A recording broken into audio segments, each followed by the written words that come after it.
weather-wise, we've seen everything but snow here in Montreal today. We saw a bit of rain even an hour before the game. Now the sky has opened up and we have some sunshine, but the wind may be a factor, as we saw during the last game against Hamilton. Back up to you, Mark and Chris.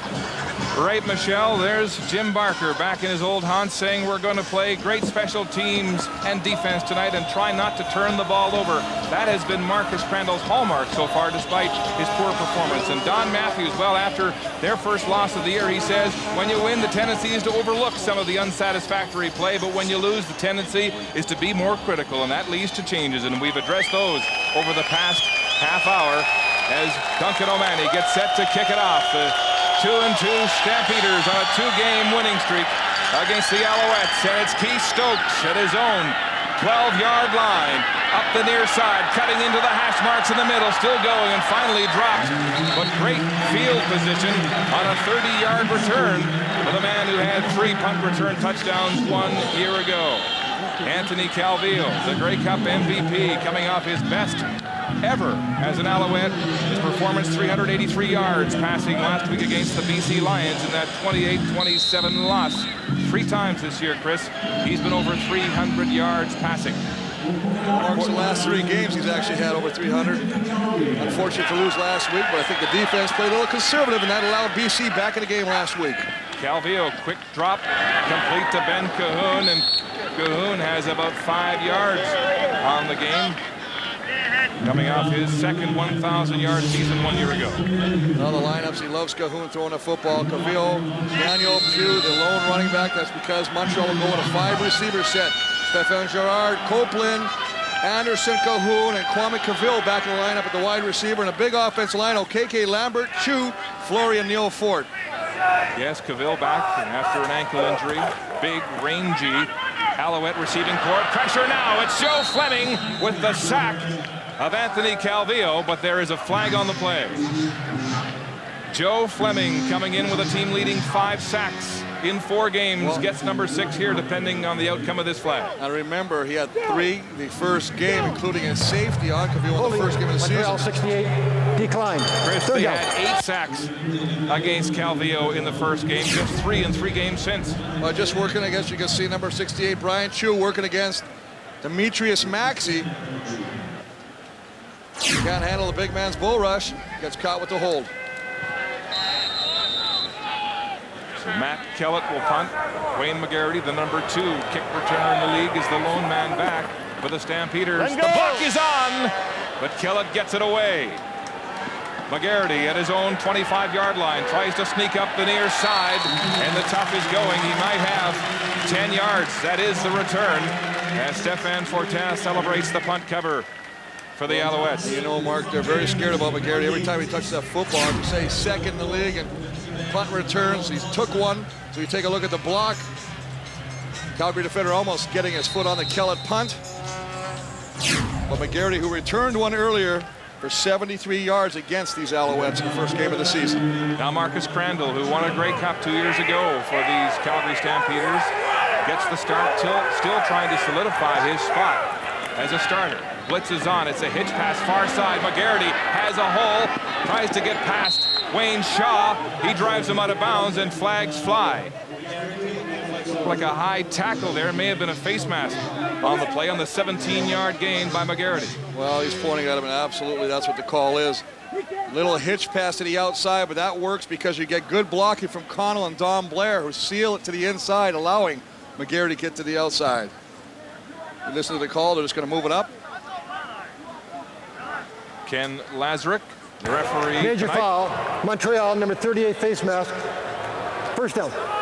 So Tim Strickland called for face masking. Well, you're going to see it's just at the top.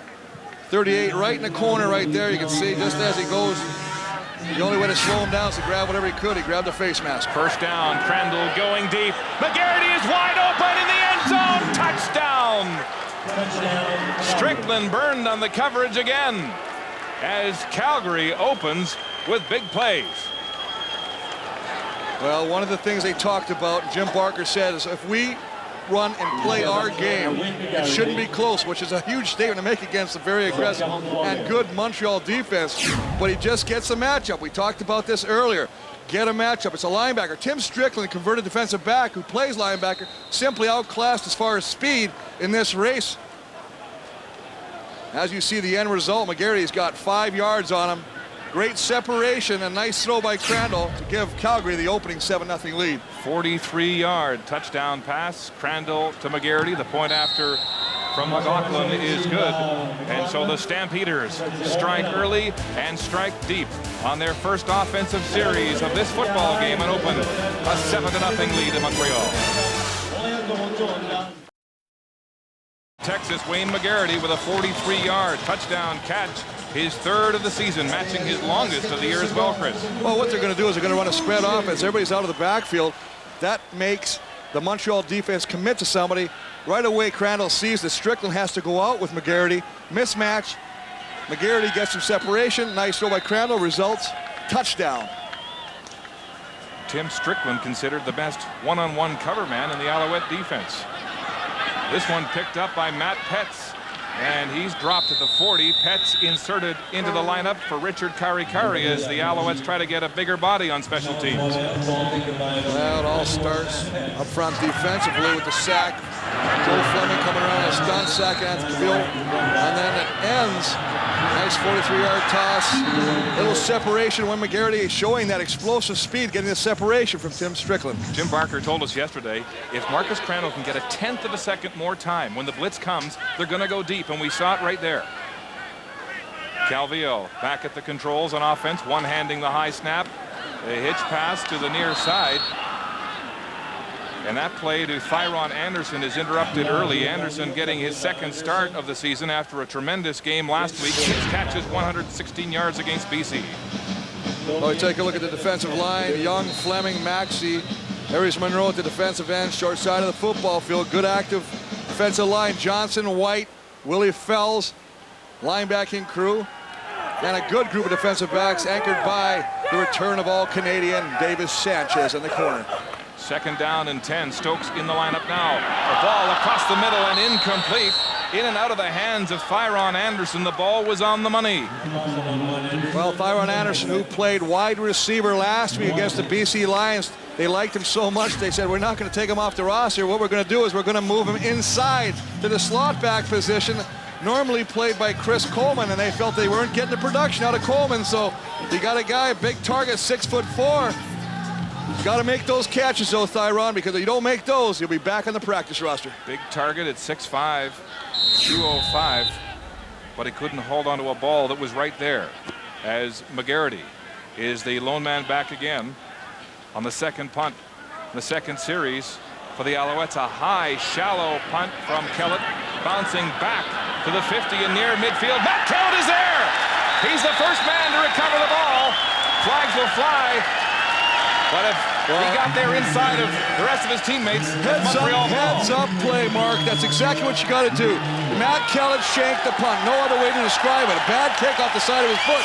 But because he realized it doesn't go very far down football field, he's just going to come down and recover. Now they're all watching, and you see there he is right there. There's the kicker. Now he sees it. He is legal to recover that football as he is the one that punted the football. Mistake by the Stampeders, who should have just jumped on the football, got to no yards, allowing Kellett to come and make a big play after a bad punt. So Matt Kellett, who's had a tough time lately field goal kicking, missing 4 of his last 5 after going 8 for 8, with a big heads-up play there as the punter. And it's 1st down, Montreal across midfield. Daniel Pugh with his first carry of the football game, and he runs into heavy traffic as he crosses the 50. Well, Daniel Pugh, 5'10", 205 pounds, a compact package.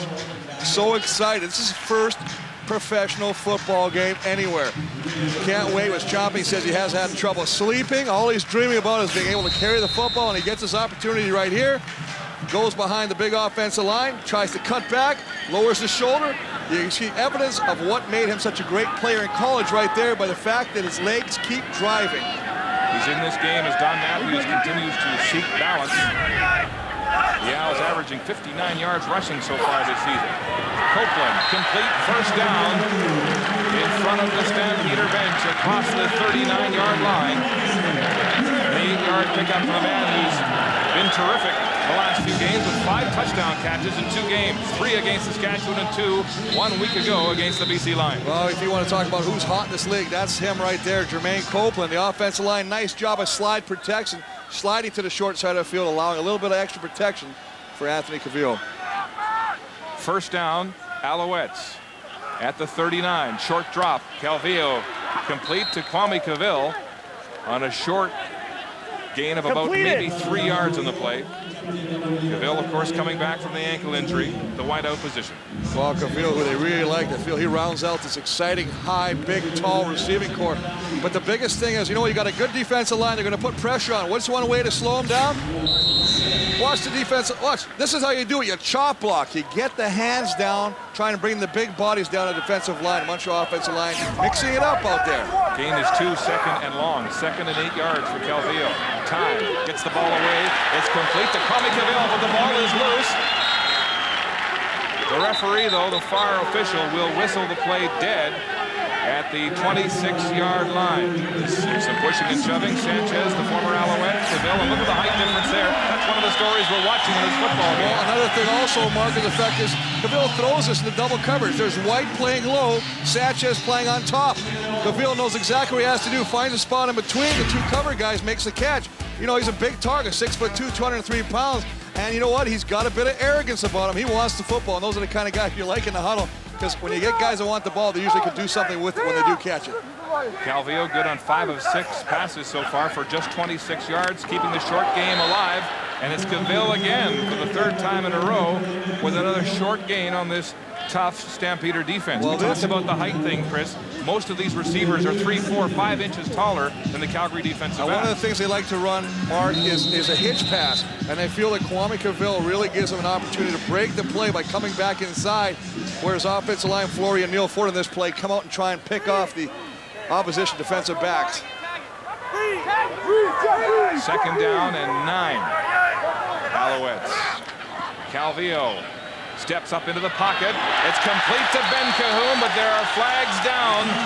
There may have been a push-off there as Alondra Johnson has a word. It is pass interference against Ben Cahoon, offensive interference.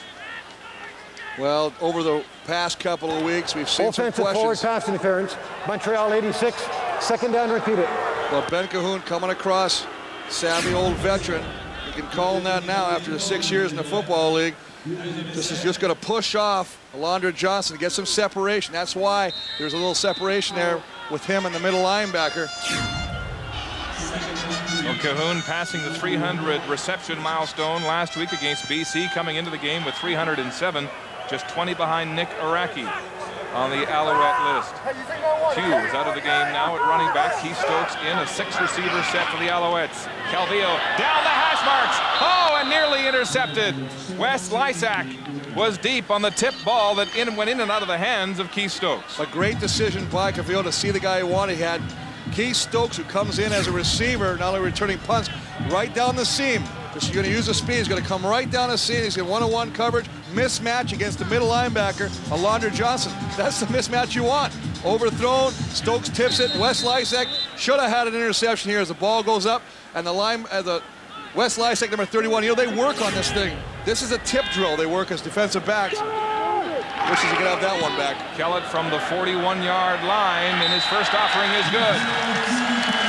Matt Kellett, who has been at practice an hour before his teammates this week, and the work pays off.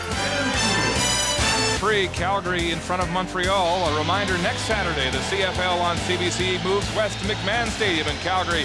It's Pinball Clemens and the Toronto Argonauts taking on the Stampeders at 6:30 Eastern, 3:30 Pacific. First down, Calgary at their own 35. Montreal showing blitz. It's the hitch pass again, the same way to McGarity that Calgary opened on their first series, and McGarity pays for it there as Baron Miles drops him with a huge lick. Well, you want to talk about the blitzing Montreal defense. What you have to do is you got to give your quarterback time. It all starts with the fullback. Reginbald's going to come up to the line. That allows them the extra second to throw it outside to McGarity. But again, the other receivers are doing a great job. McConnell and Blair downfield. McDonald blocking, allowing McGarry to find a seam back inside. Gain is 13, first down. Here's Crandall going deep down the near sideline for McCullough. Omar Evans step for step along with Baron Miles, and it's incomplete. Well, let's take a look at that Calgary offense. You're going to hear a lot about them today. They're starting off very well. Quarterback, obviously, Marcus Crandall. Newcomer, Saladin McCullough. Running back, impressive first game last week. 5 receiver package, McDonald, McGarity, Blair, Connell, Andrew Arlane on the outside. Childress, Heisman in place of Jay McNeil, Crysdale, Singh, and Pilon at the tackle. That was the first incomplete pass in 4 by Crandall. The first 3 all to McGarity. Second down and 10. Crandall across the middle. Wide open, Donnie Blair, the Stampeders' leading receiver coming into this game. And another big first down as Calgary moves the yardsticks. Well, one of the times, again, that Montreal starts to sit back. They're only going to rush 4. When they rush 4, that means everybody else is dropping. Now they play a zone. They sit back there. You can see Tim Strickland, 38. He's a deep zone guy. But the receiver sees that, settles down. Crandall, who's getting a nice comfort zone going right now, a little bit of a rhythm, finds him and picks up another impressive first down. The gain is 19 yards as Marcus Crandall early on here is putting his mark on his number 1 position under fire. There's the hitch pass again. McCullough on the run, picks that one up and crashes across the 40-yard line into about the 38. Trying to keep the defense off balance, attack a little bit over the middle, go to the outside, run the hitch pass. Let's just run the swing pass. You know, we're just going to throw it. We take a look at the defensive line. Megna, Fillion, Belly getting the start. Stewart at the defensive end. Strickland, Thompson, Kevin Johnson, the linebackers. And a secondary that's becoming under fire a little bit. Schaub, Durden, Loftus, Miles, and Omar Evans at the corner. It's a pressure, predatory defense. Number 2 in sacks with 13 coming into this game. Here comes the rush. Kevin Johnson there, and Crandall is floored as the pass sails out of bounds. Well, the way to put a cap on an explosive offense, put pressure on him, and knock the quarterback down. You know, he may get the ball off, but punish him every time he throws the football. That's what Kevin Johnson does. Just going to come off the side right there. Nice hit right after the ball, but I tell you what, you do that a few times, Marcus Crandall's going to start thinking and feeling them before they actually get there. Pass was intended for Darnell McDonald, and it must have been a misread between the receiver and the quarterback as McDonald cut his route short and Crandall went deep on the play. Mark McLaughlin to attempt this field goal from the 45-yard line. He's been good on 10 of 11 so far, his longest 33, so this will be his longest of the season from 45, and he shanks it low.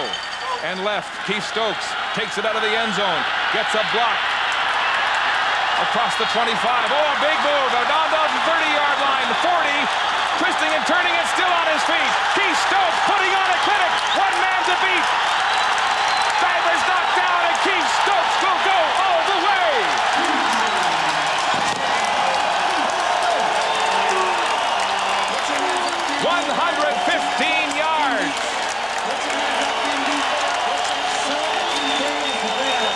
Don Matthews' decision to sit Dante Green and replace him with Keith Stokes pays off here early. Well, I don't think it was a question of replacing him with Stokes. He just knew he had 2 guys to do the job. And you know what, Stokes, who was so electrifying last year with 3 touchdown returns early part of the year last year, Mark, explains and just shows us right there what he can do when he gets his hands on a football. But remember, we're going to show you when he comes back. I tell you, it all starts with the guys blocking. And they do a wonderful job of springing Keith Stokes and allowing him to do the rest himself. 115 yards on the missed 45-yard field goal attempt by McLaughlin. Kellett with a point after, it's good. And the Alouettes with a stirring special teams return by this man, Keith Stokes, take the lead. Keith Stokes with Dante Green supplying the congratulations, sets a new Montreal record, 115-yard touchdown return on a missed field goal, breaking the old mark set by Winston October of 111 yards in the year 2000. EA Sports, man. It's Rashal at his own 20-yard line, straight up the middle and rocked and brought down shy of the 40-yard line. It's a 20-yard return. Well, you talk about Keith Stokes, it's just going to all come off as we roll it. We show the shanked low kick, the attempted field goal by McLaughlin. Now Keith Stokes gets it. He knows he's going to go. Now watch, freeze it right here and take a look right here. Here's two guys. Now watch the blocking up here. Everything is blocked in this way, and that allows him to get to the outside. Now that's what you have to do. You have to allow him to get and break the first wave downfield. Comes back inside. Nice job of staying with the blocks downfield, and then the electrifying, I'm going to use that word right now, Keith Stokes does the rest himself, taking, as you say, Mark, 115 yards for the touchdown. What a sloppy tackling en route. Crandall, complete to Darnell McDonald, his first catch of the game, and he'll be a couple of yards shy of the first down. McDonald, another one of those XFL players from the extreme that Jim Barker has imported in his first year in Calgary. Well, you know, Calgary understands that when Montreal comes on defense, that the defensive backs are going to sit back 10 yards, and they're going to be flat-footed. What I mean by that is they're facing the offense right there with their feet square to their body. McDonald knows this. He comes off the line, catches the ball about 8 yards, picks up 8 yards, puts him in a second and short situation. Stampeders yet to run the ball as flags fly, and it looks, at least the early indication, that procedure will be the call. Mark, Jeff Pilon will get the call, right tackle.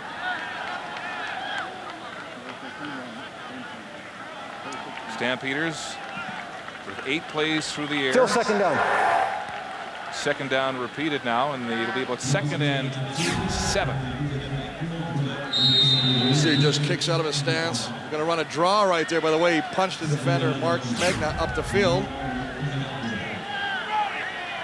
Marcus Crandall, completing just 49% of his passes coming into this game, has looked sharp through the air. Here's some pressure now. Throws it up for grabs down the sideline. It's complete.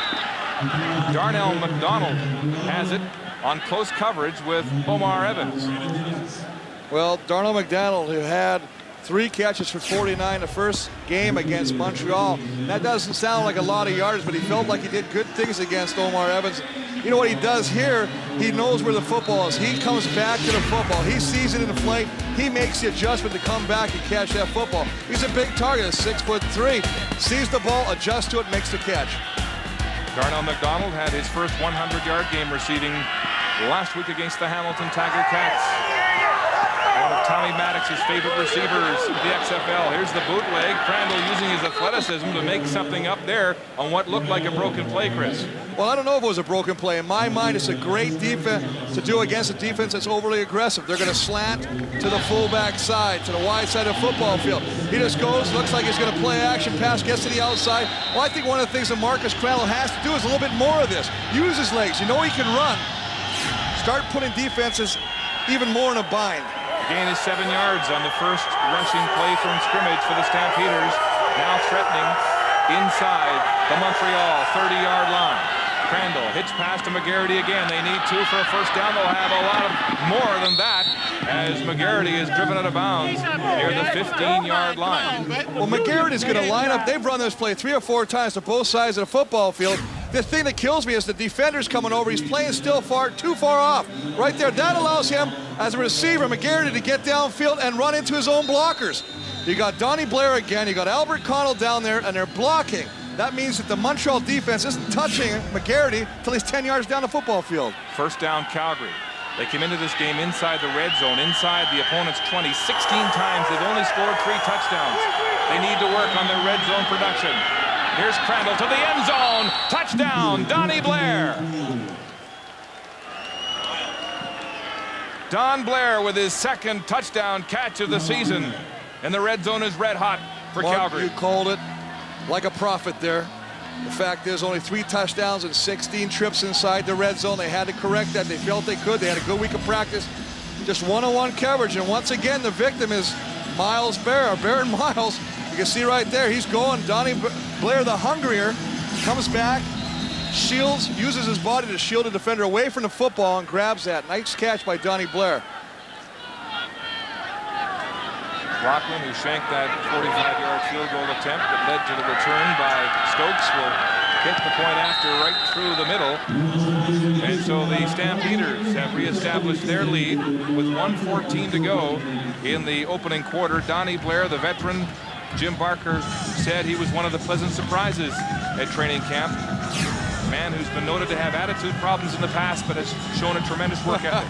That's a polite way of putting it. Didn't always get along with the head man.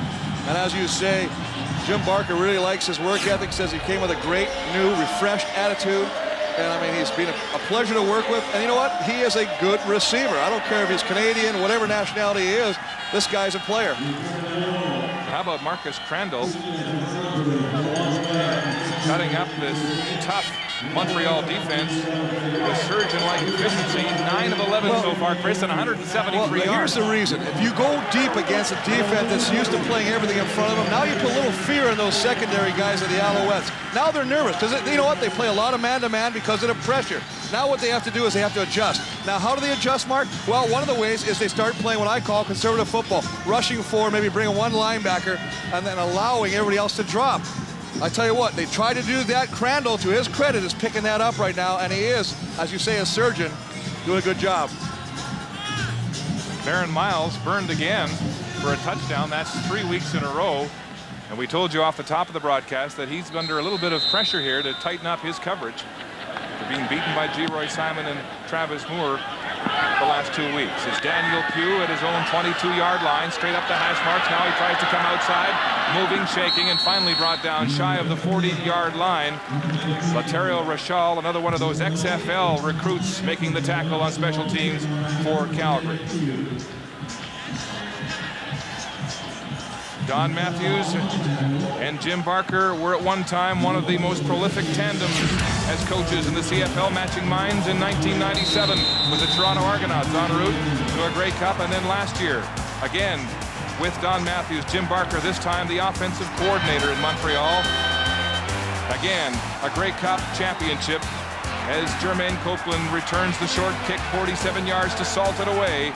And Jim Baker was a Grey Cup champion once again. Kwame Cavill on a short hitch pass, and he'll be close to a first down, maybe a yard or two shy on the play. And Jim Barker has brought that offense to Calgary and says that Marcus Crandall is still making adjustments, still getting to know him. He's still getting to know Crandall in terms of what he's comfortable with. Well, and remember, this is a new offense for Marcus Crandall to learn. Jim Barker's bringing his offense, the philosophy he had in Montreal. The same philosophy is now a Stampeder philosophy. He's waiting for Crandall to develop, to grab it, and make this his team. Calvillo handing off to Keith Stokes at the running back, tailback position, and Stokes battling for a small man. Very close to the first down on the 2nd and 2 situation. Well, it's a situation I really feel that Montreal has to do. They have to run this football. You cannot live off the pass. That just allows the secondary to get back in their drops, get into a comfort zone because they know he's throwing 99% of the time. You have to create some sort of a mismatch or some sort of an off-balance attack, and that means you've got to start running the football. It is a Montreal first down. Welcome back on a gorgeous July summer evening here in Montreal as the home team trails Calgary by 4 points, and the Alouettes playing before their 40th consecutive sellout crowd here at Molson Stadium. What in exciting, the first quarter numbers. Ooh, an exciting first quarter. You look, first downs favoring the Stampeders. Marcus Crandall, a bit of a rhythm right now, and that's evidenced right here. 173 to 36 yards. It's not often you see the Alouette offense under Cavill's direction, only 36 yards. Obviously, the exciting point for Montreal is the 115-yard punt return by Keith Stokes. 20 of the 23 offensive plays have been through the air, just like that one. Tipped, intended for Thyron Anderson, and George White getting his hand on that one. Well, we talked about the fact that we thought the running game would be a little bit of more of a factor today. And in the first quarter, Montreal only ran the ball twice, Calgary only once. I mean, they're just going to win the ball game through the air. And that's a nice job of coming over by the linebacker, getting a hand on that, knocking that ball away from the intended receiver. George White, Johnny on the spot. So it's 2nd and 10. Montreal, ball just shy of their own 50. No blitz. Calvillo gets the ball away. It's nowhere, hitting the turf in front of his own bench. But there is a flag on the play at the 47. Well, Antoine Young, wonderful job of demonstrating the spin move on the offensive lineman, putting pressure. You see Anthony Cavillo's jersey just roughed up. Offside, Montreal number 6, decline. Third down. Keith Stokes is offside, and that'll force the Alouettes into a punting situation. Well, you're going to have to, all starts with the offensive line, and you can see Cavillo sitting back there. What you don't see is the spin in the beginning of the move. You can see 98 coming into your screen, laying the crunch on Cavillo, and that's one of the things we said. One of the keys is you have to attack AC Let him know you're around there. Force him to throw the ball before he'd like to throw it. Wayne McGarity is the lone return man for Calgary as they'll peel off and set up the return. Matt Kellogg gets up beauty to the 10-yard line. McGarity tries to get outside, can't find his wall, and is dropped quickly for a return of just 7 yards. We talked about Calvillo and his passing, the way he's grown as a quarterback. Really happened last year under this man, Jim Barker, when he was the offensive coordinator. And there's some thought that Barker really knows what to expect defending Anthony Calvillo now. Davis Sanchez told us that a lot of the tips that have been coming from Barker in terms of Calvillo's reads. Well, I liked what he said. All over. He was trying to sheepishly say, you know what I told our defense? He said, Davis, that didn't really help you. And Sanchez kind of sheepishly said, yes, it did. Yes, it so, did. I mean, yeah, definitely. He knows the offense. He knows what Calvillo likes to do. He knows what the defense likes to do. He used to practice against them all last year. Well, Ben Cahoon said in the first game in Calgary that Barker was yelling the plays out as the Alouettes came to the line of scrimmage. First down, Calgary deep in their own zone. Crandall again goes deep downfield. McDonald jumps ball. It's complete at the 49-yard line. And so this trend of Calgary going deep continues. They're forcing the defensive back, Omar Evans in this case, to turn and run with them.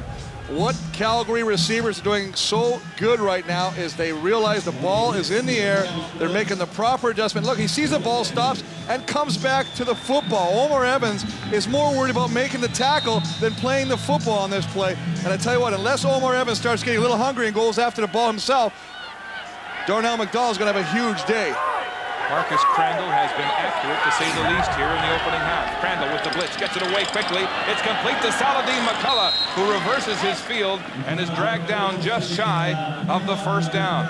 So the man who opened his CFL career with 205 yards offense 1 week ago figures into the offense here tonight. But they had a mismatch again. This is a nice job of running the offense.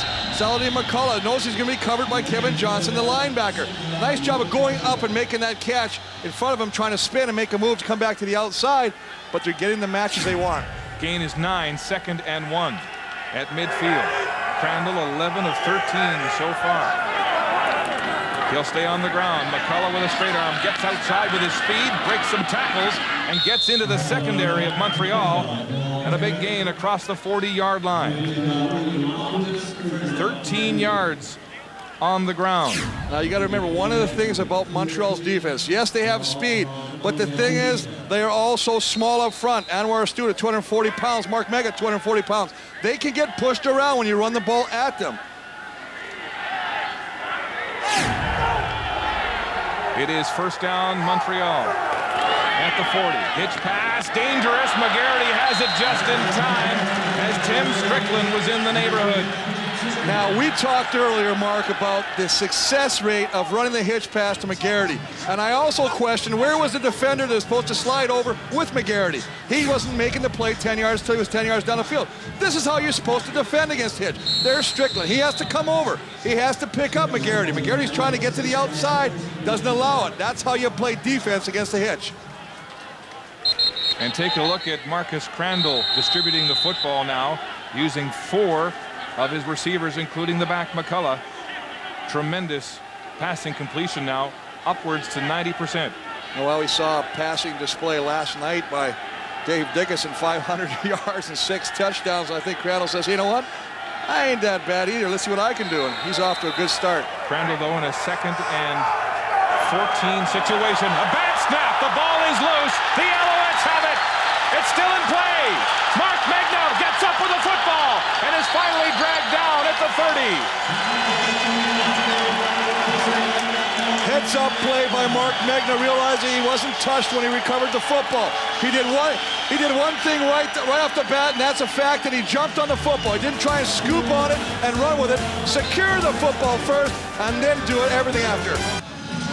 Center Jamie Crysdale, the durable veteran of 173 consecutive games, Chris, in a rare miscue. Well, the biggest thing is, remember, Mark, he's doing what's called a shotgun. Now take a look. Here he is. Now he's going to catch the inside of his leg as he snaps. Now let's roll a watch. He just doesn't get it back there in time. It's a shotgun. It has to put a little bit more velocity on the ball as he gets it back to Crandall. Hits the inside of his foot. Results in a fumble and a big turnover by the Alouettes. Mark Megna with the recovery and tremendous field position for the Alouettes. First down at the Calgary 30. Here's Calvillo across the middle. Oh, and a big hit. Lysak, the rookie out of Manitoba, drills Ben Cahoon in what looked like a short touchdown situation. Take this play, all you coaches, everybody across trying to teach your safety how to play this game. This is how you come across and make a receiver pay for this. You see the receiver coming into your territory. Lysak sees it, gets over there. Whether he catches the ball or not, he's going to punish Cahoon. You got to like what Wes Lysak did on that play. That's what you want out of your safety.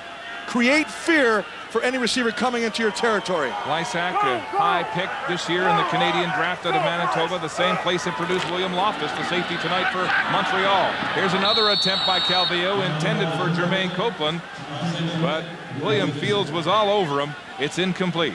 Well, Copeland's just going to go down the hash, try and bring it to the sideline, but William Fields, who's having an outstanding year, right in the hip pocket, following him all the way, be able to battle that ball, knock it out of the hands of the intended receiver, Jermaine Copeland.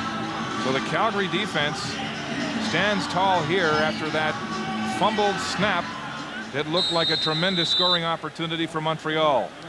Matt Kellett attempting this field goal from the 37-yard line. It's been good from 41. Kellett hits the ball hard and true, and it's good. Matt Kellett, who missed 4 of 5 coming into this football game after going 8 for 8 to start the season, has 2 in a row. And you know what, Chris? On Tuesday, the first day of practice this week, he was there an hour early and kicked 100 field goals before his teammates arrived. So I went out, 45 minutes, hour earlier than normal than the other guys, and kicked probably 100 balls, field goal wise, just trying to figure out, just trying to get back that stroke, that smooth rhythm that I need to go out and be successful. And you know, that kind of work ethic impresses your teammates when you're struggling. You see the kicker out there. Well, you know what, and that's why it was so interesting to see how he was going to do on his first kick, because had he missed it, you know there's players on his team are going to go, oh, here we go.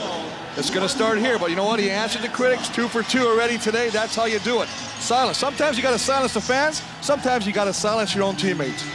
And this is a team with high expectations when you consider they lost in the last play of the game last week, 28-27 to BC. 9 points missed in field goals would have been a different story. But Kellett has been accurate here tonight, 2 for 2 from 37 and 41 yards. I remember one of the biggest things is that Don Matthews is a confidence builder. He's not a confidence breaker. Right. And after that game, he said, you know what, I know you can get the job done. Just relax and do it.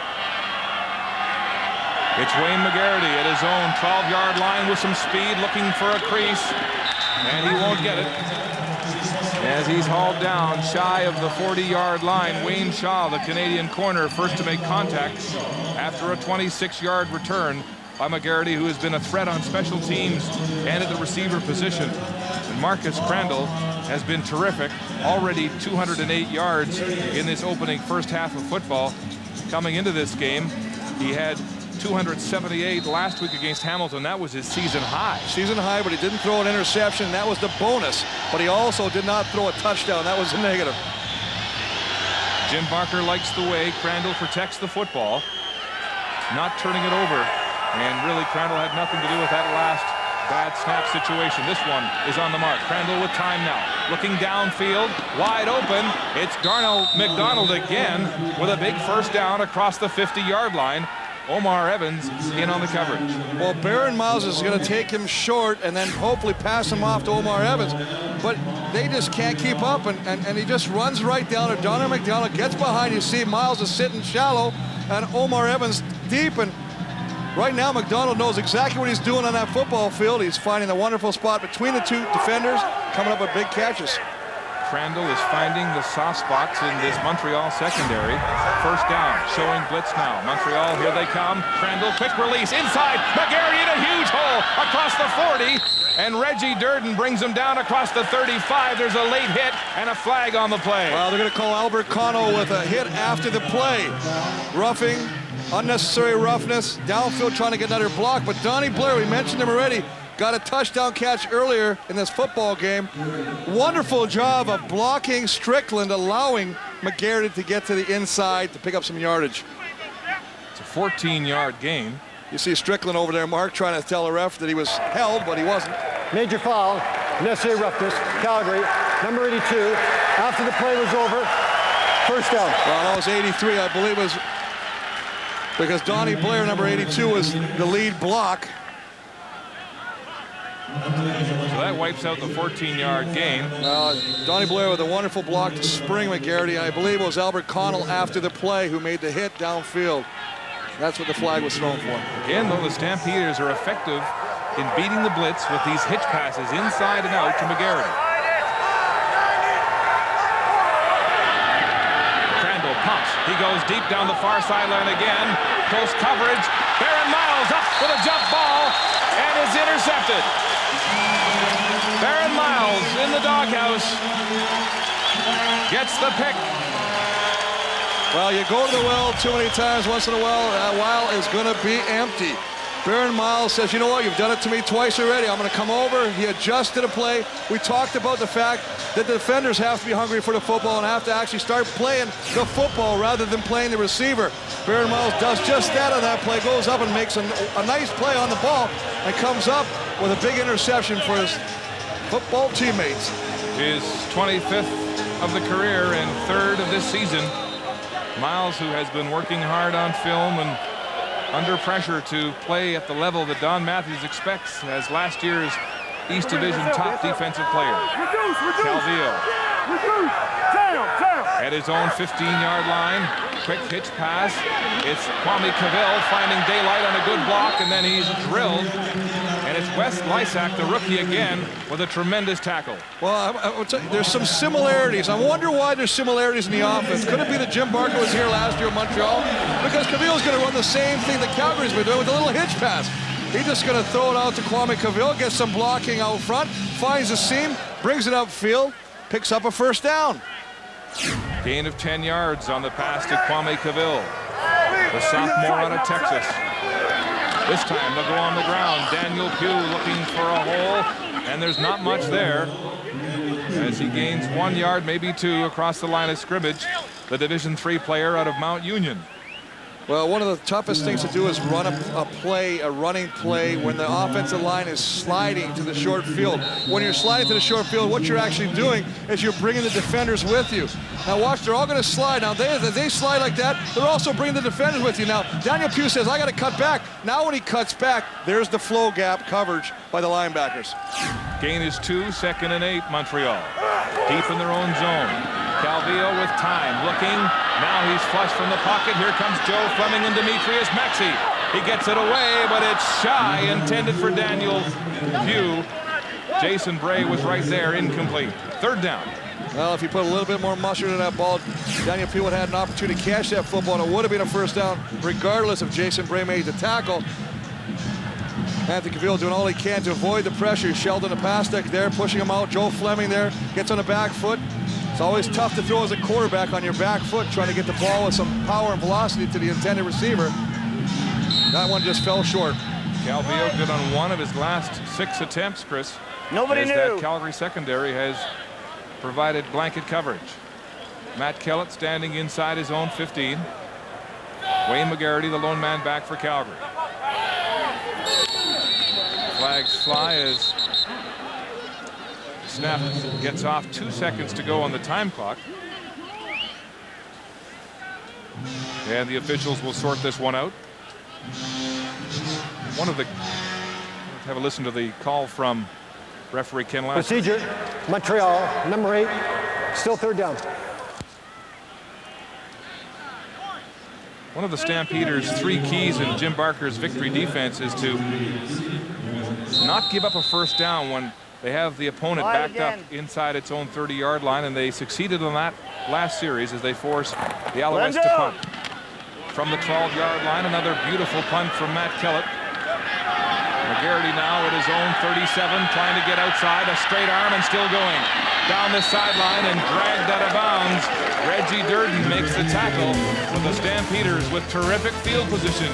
They'll scrimmage 1st and 10 at midfield when we come back. Well, I tell you what, anytime you want to run a return, you got to have your blockers. I want you to look at these numbers right here. These are the guys that are responsible for setting the wall up.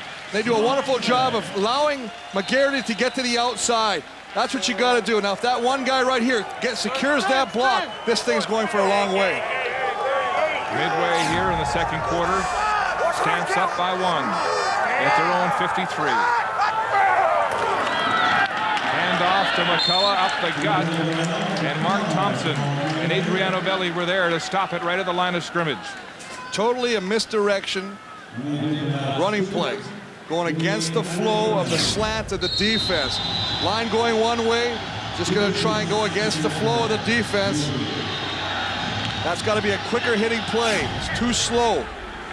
Anytime you want to get across that initial defensive line, you got to bust it through there. McCullough admitting he's still not in shape, playing his first game in nearly 2 years after the XFL season. Crandall, second down and 10. He'll run with it.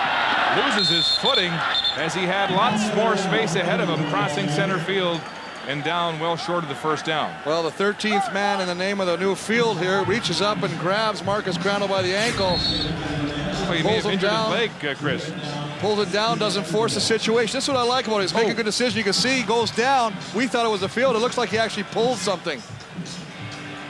Well, he had an injured leg, hamstring knee problem 2 games ago.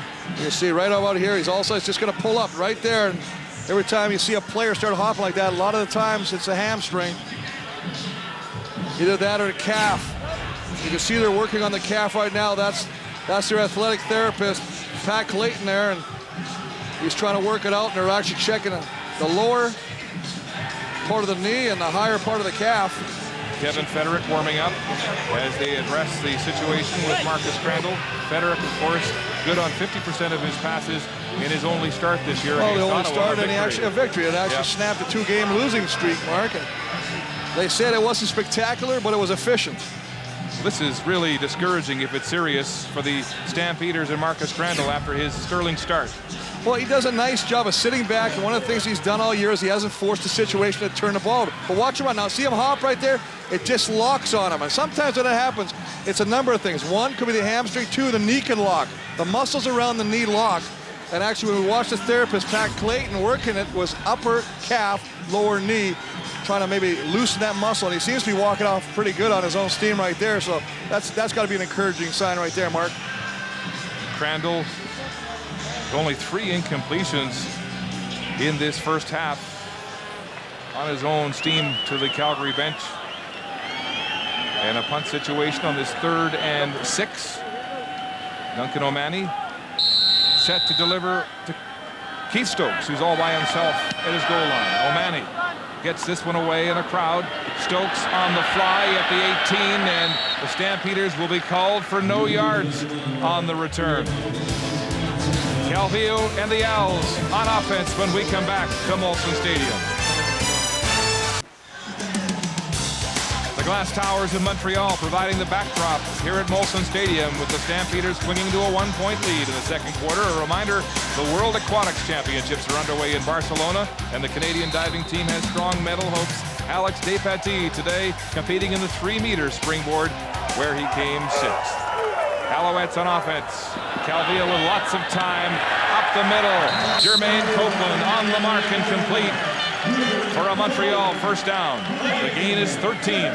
Well, Anthony Calvillo, who is only 8 of 15, that'll be 9 of 16 right there. Only 46 yards, is trying to get out of that funk right now, trying to find some rhythm with his receivers. Nice job right here, sitting back up there, getting good protection from the offensive line. Nice throwing lane. Copeland does the rest by coming back to the football. Copeland had 5 catches for 77 yards in the season opener against Calgary. That 23-20 Montreal win overtime. First down, Calvillo again with time. It's Copeland in traffic, and he makes the catch with Lysak looming.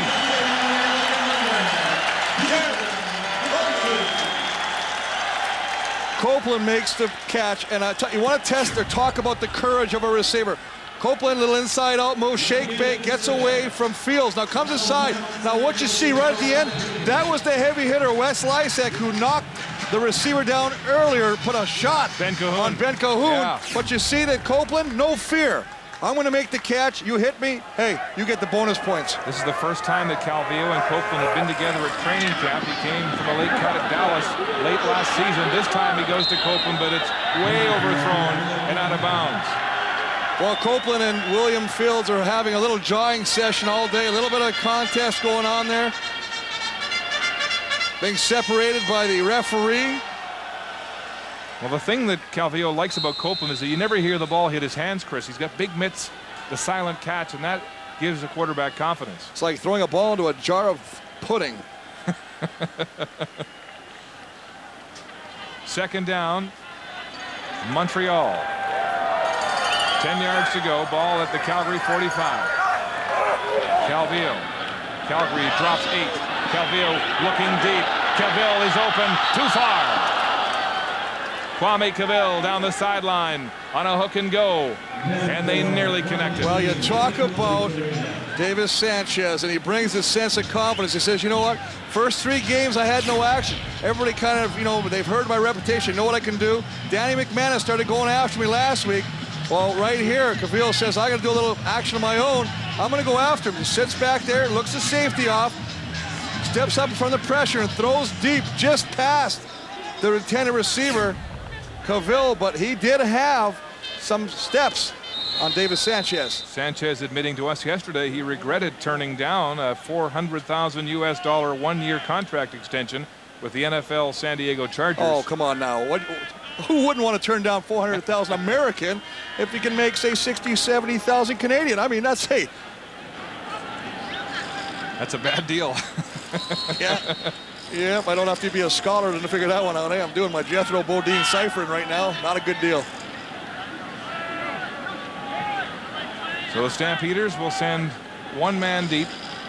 It is McGarity standing inside his own end zone as Matt Kellett gets set to punt from midfield.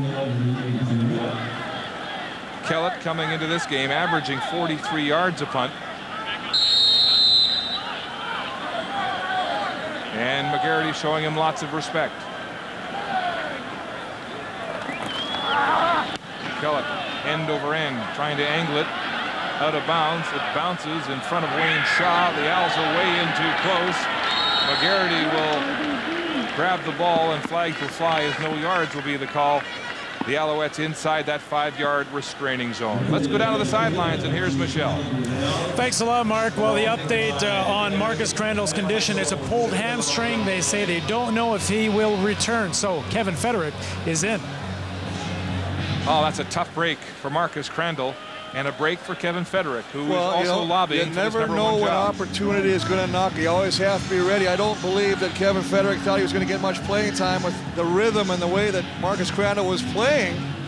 Well, of course, he's played 1 game as a starter, and it was at home against Ottawa. On an interesting play, the give to Dybert. He returned the pass to Federick, and a diving effort scored the touchdown, but also inflicted turf toe on the play, and that's why he's been sidelined after that game. Federick gets the call. The sophomore under the blitz. Can't get the ball away. It's tipped and nearly intercepted. William Loftus diving and just short of the ball. Well, I think that if you're Montreal and a new quarterback comes in, the first thing you go is, fresh meat. Let's bring everybody. You can see they're going to bring the blitz. Here comes the blitz. Here comes the blitz. Both sides. Tim Strickland gets the hit on Federick and causes the ball to float up in the air and almost picked off by William Loftus. Federick out of Brigham Young, a former teammate of Montreal's Ben Cahoon with BYU. 2nd and 10. Here they come again. Federick's pass is knocked down. So it's 2 and out. As Adrian Archie goes way up for the block deep in Calgary territory. 40th consecutive sellout in Montreal. The Alouettes holding Calgary to their 2nd straight 2 and out offensive Well, the biggest series. thing is, Mark, you always want to bring more guys that you can block. And there's 6 guys right there going against 1, 2, 3, 4, 5. And what happens is you can't pick it up. The guy in the bottom, and right here, is going to be free. He gets up, knocks the ball down. Adrian Archie high enough to dunk a basketball on that play, and the 2nd pass attempt from Federick is blocked. And so O'Mani will punt this one. A nice high spiral, driving Keith Stokes to his own 45. A flag on the play as Stokes is tackled for a gain of 5 on the play after that 48-yard punt from Duncan O'Mani. Anthony Calvillo, who has once again gone with the pass for the most part in this football game over the run as we take a look at the unbalanced attack. Well, he talked about the fact that you look at rush plays 31%, pass 69%. I mean, it doesn't look far off the average, but the fact there's only 1 yard rushing last week. In the previous game, only 35 yards rushing. You've got to have some sort of balance if you want the passing game to work. If you're not fooling the defense, it's going to make for a long afternoon. But in this football game, his numbers are even more extreme as we take a look at his play selection here. 19 through the air, just 3 on the ground. And he admitted he has to get the running game going. Handoff on the draw, it's Daniel Pugh. And that did not fool the Stampeders. Well, the Stampeders doing a nice job of coming up when they do run the football, and that's their fourth attempt, and stopping them early. Remember, this is a defense, a Calgary defense, who's 8th in the league against the run, allowing 5.4 yards a carry. So, you know, they really tightened it up. Antoine Young, the defensive end, making the tackle. The gain is only 2, 2nd and 8 for Calvillo. And Stokes comes back into the lineup as they go to a 6-receiver set. Daniel Pugh out. Here's Calvillo with lots of time, throwing deep downfield. It's behind his receiver. There's jostling, and it's incomplete. Copeland had it. It appeared for a moment. The fans want a flag. And there was lots of pushing and shoving all the way down the field. Well, the fans want a flag, and that's what your home field fans should be doing when it's your receiver who doesn't come up with the catch. But this is just an example of 2 guys fighting for the football once it's in the air. William Fields, a little bit of jostling back and forth. You see William Fields not even actually facing the football, more of a shield technique on the receiver. And that's what the fans are booing about. That's what he thought they should have, you know, the flag should have been thrown.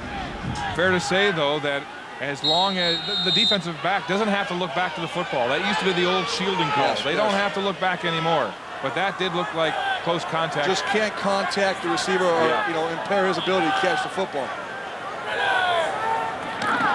Kellett at center field.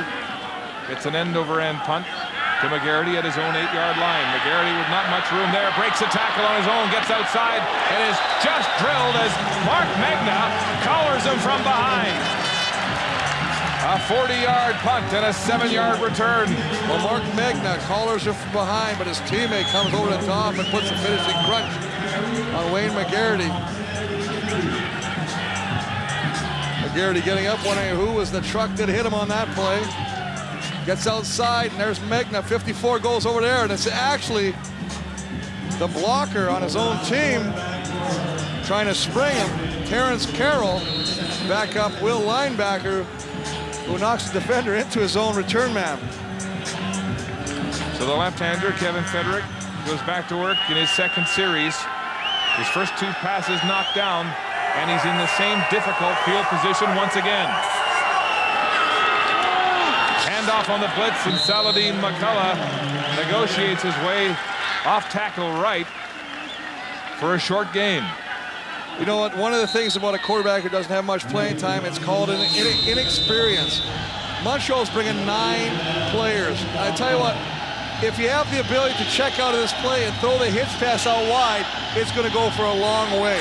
It's a dangerous pass, though, inside your own 20 as your playbook. Your ready list is limited. Yeah, but I believe that. But if you got 9 guys lined up inside the box, there's a lot of room to the outside of the football field. Federick is in another tough situation. As they say, the gain was less than a yard. And this veteran line led by Ed Filion, the quarterback hunter, gets set to continue its intimidation of young Kevin Federick.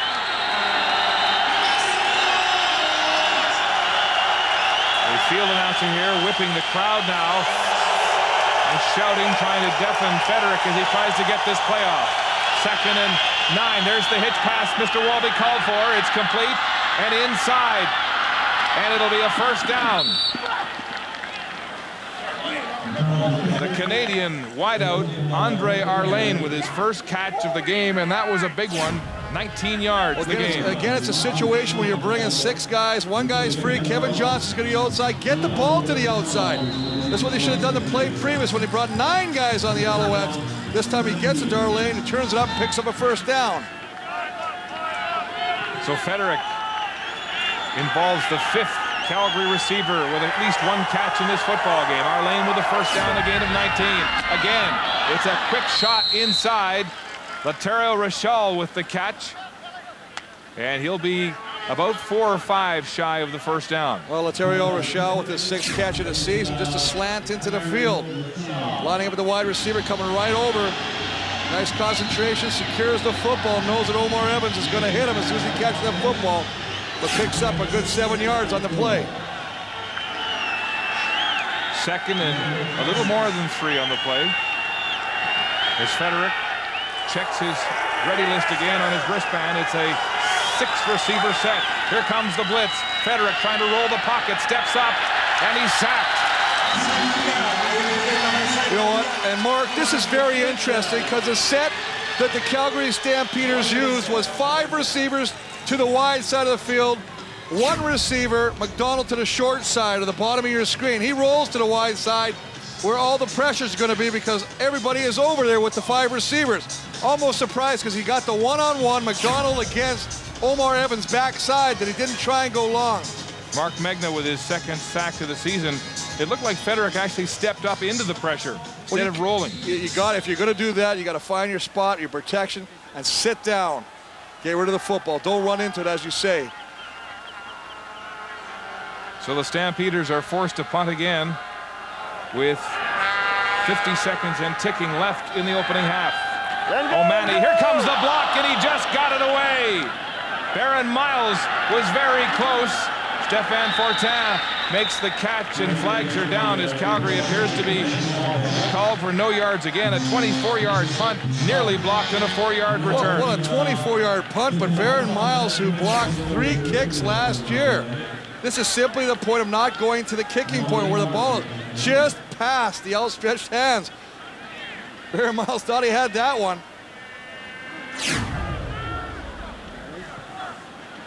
Ken Lazarick assesses the spot on the ball. The Alouettes will have No good yards. field position. Calgary, number 88. First down. So Andre Arlane in too close inside the 5-yard restraining zone. It'll be first down, Montreal at the Calgary 49-yard line. Coming up at the half, the panel will be back. Chris will have his CBC playbook. And once again, Brian and crew will look back at another page from CFL history. Calvillo wide open across the middle. Copeland reverses his field. Flags are down. He'll have the first down yardage. Well, a number of flags are thrown, Mark. One at the line of scrimmage just as the play got off, and one in the secondary backfield. So it'll be interesting to see what the call is. You never like it when they throw the flag on the line of scrimmage before the play gets off. It's usually a procedure call. Have to wait and see if that's what it is. Of course, the flag in the defensive backfield. Every time you see Calvillo walking backwards, it's not a good sign as well. No, the entire offense is moving back across center field as they talk to the defensive captains for Calgary. Offside, Montreal 82. Decline. Forward pass interference. Montreal 86. First down repeated. Well, they had a pick play downfield, and Kwame Calvillo got caught with the offside or procedure call, leaving before the snap count. It's a huge penalty, Chris, because it pushes Montreal back out of field goal range after that 15-yard gain by Copeland. 30.3 seconds left until the half. Well, you're right, Mark, and all he really had to do was pick up 10 yards, and they would have been in field goal range. First down and 20. Calvillo, the hitch pass. Kwame Calvillo runs into his own man, still on his feet, finally knocked down shy of the 50-yard line. The gain will be about 10 yards. Well, 10 yards and getting back to the original line of scrimmage. A little short of that. It's going to be 2nd and 11. Just a situation again of running the hitch to the short side, getting the offensive lineman, the tackle and guard to that side of the field out there to block ahead of him. 2nd and 11. 18 seconds and counting left until the half. Calvillo looking for field goal range. He's got Sylvain Girard for a first down at the 30-yard line. And Girard is slow to get up after making his first catch of the ball game. A speedy wide out from Concordia. This is a nice play. Jermaine Copeland, who usually lines up in the slot, goes to the outside of the football field, and the wide receiver, Sylvain Girard, cuts underneath him into the middle of the football field. Calvillo sees him, sits down, makes the catch in front of Davis Sanchez. They did a little switch in coverage. 5 seconds to go. This might be the last play. It's out of bounds, and it stops the clock with 1.1 seconds to go until the half. So just in the nick of time for Matt Kellett to come in and attempt the field goal. A smart play by Calvillo, who saw nobody open and got the ball out of bounds. Clock management, right? I mean, if he holds it for, as you say, 1.1 more second, it's over. They don't have an opportunity to try for a field goal. Hey, if the ball's complete too, Chris, that receiver takes one stride, the clock hits zeros, and they go to the locker rooms for halftime without scoring a point on this drive. And so now Kellett has an opportunity from the 37-yard line. He's been good on 2 for 2. Play is whistled down. A timeout was called, it appeared, by the Stampeders just before the snap of the ball as the Stamps try to play head games with Kellett.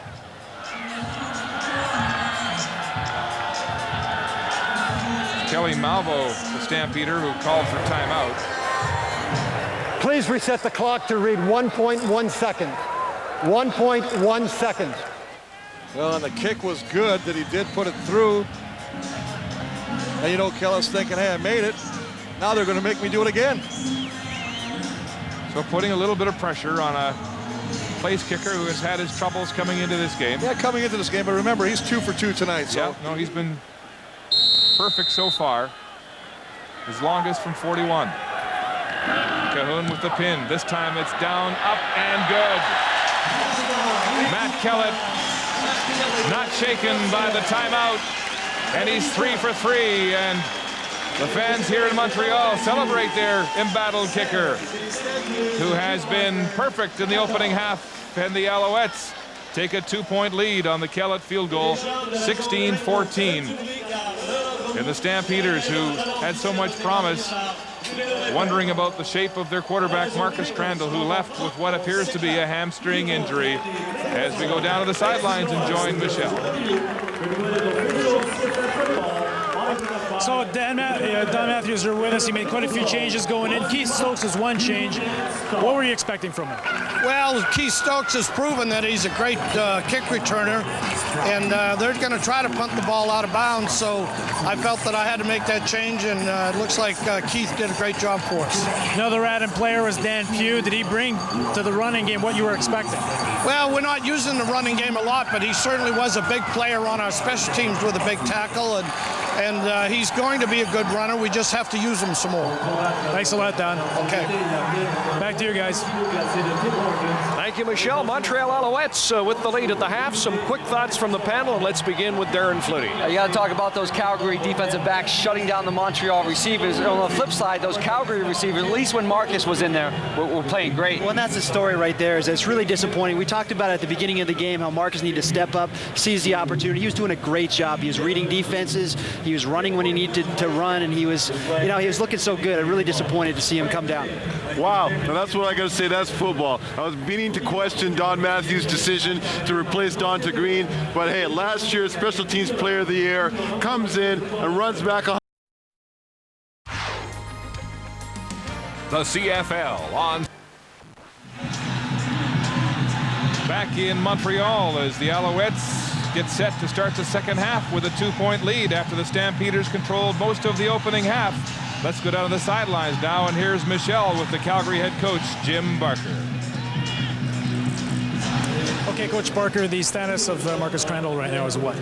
Well, he pulled his hamstring, so he's going to be out the rest of the game. So it's Kevin's game to take us and win the football game. That's what he's here for, and we expect him to come play real big. How challenging is it, the coach against Don Matthews that you used to work with? It's a lot of fun. I mean, he's one of the great defensive minds that's ever coached in this league. So it's fun matching wits with him and watching his adjustments and trying to adjust with him. So it's been a lot of fun. Has he pulled any surprise on you? No, not yet. He's get after him. He did pull a surprise when he rushed 3 on the one play, but because we weren't expecting too much of that. But I thought our guys are adjusting well, and we got to play a second half and win this football game. Coach Barker, thanks a lot. Mark and Chris, back to you. Right, Michelle, and really Jim Barker's talent for nurturing quarterbacks will be very important here in the second half as Kevin Federick has to take over for the injured Marcus Crandall. But the offensive game plan has been solid for Calgary. Well, I tell you, you talk about Marcus Crandall, who was 13 of 60 for 224 yards, out of the 246. Frederick only 2 of 4 right now, pass completions, and Jim Barker's really going to have to work magic with the quarterback, not only settling him down, but give him the confidence to actually audible, because you know right now the Montreal defense will be tying their ears back, coming after and putting pressure on Kevin Frederick. Matt Kellett, who has been simply perfect with 3 field goals in 3 attempts in the opening half, and giving Montreal its 2-point lead. We'll kick it off here. It's short, coming down at the 35-yard line. Alondra Johnson, the middle linebacker, makes the catch and is driven out of bounds just across the 40-yard line. Return of 7 yards for the ageless wonder, A.J. Jansen. Kevin Frederick comes back out onto the field. He was good on 2 of 4 attempts in the opening half, and really was put in a tough situation. Both series, Chris, were deep inside his own 20. Well, both were inside at 20. The biggest thing is, if you want to look at a positive, his first 2 passes incomplete, his last 2 were complete. Does that mean he's found a rhythm? That might be the answer right there, but just got to move around. I don't think, one of the things they talk about Frederick is he is a bit of a scrambler. Use the legs. Well, at BYU, he passed for 601 yards one game against Washington, and he's complete there to Darnell McDonald, who breaks the tackle and has a first down. So coming out of a passing conference, Frederick likes to put the ball in the air, and he's on the mark with his first completion of the second half for 20 yards. Well, very excitable quarterback, nothing fancy, just going to get it to the outside on the sideline to Darnell McDonald. The rest is up to him, and he breaks the tackle. Omar Evans takes it upfield for a first down, putting him inside Montreal territory. We mentioned that Calgary had a sound offensive game plan for this blitzing pressure Montreal defense, and here they come again. They hitch pass to the far side this time. It's Albert Connell, but he can't get away from Wayne Shaw and Reggie Durden, and they ride him into the turf back across the 52. Well, Wayne Shaw makes this play not work. He defeats the play. But one of the nice things that Wayne Shaw does is he gets help from Reggie Durden on the tackle, is he now tries to strip the ball. Just going to be a quick hitch to the top of your screen.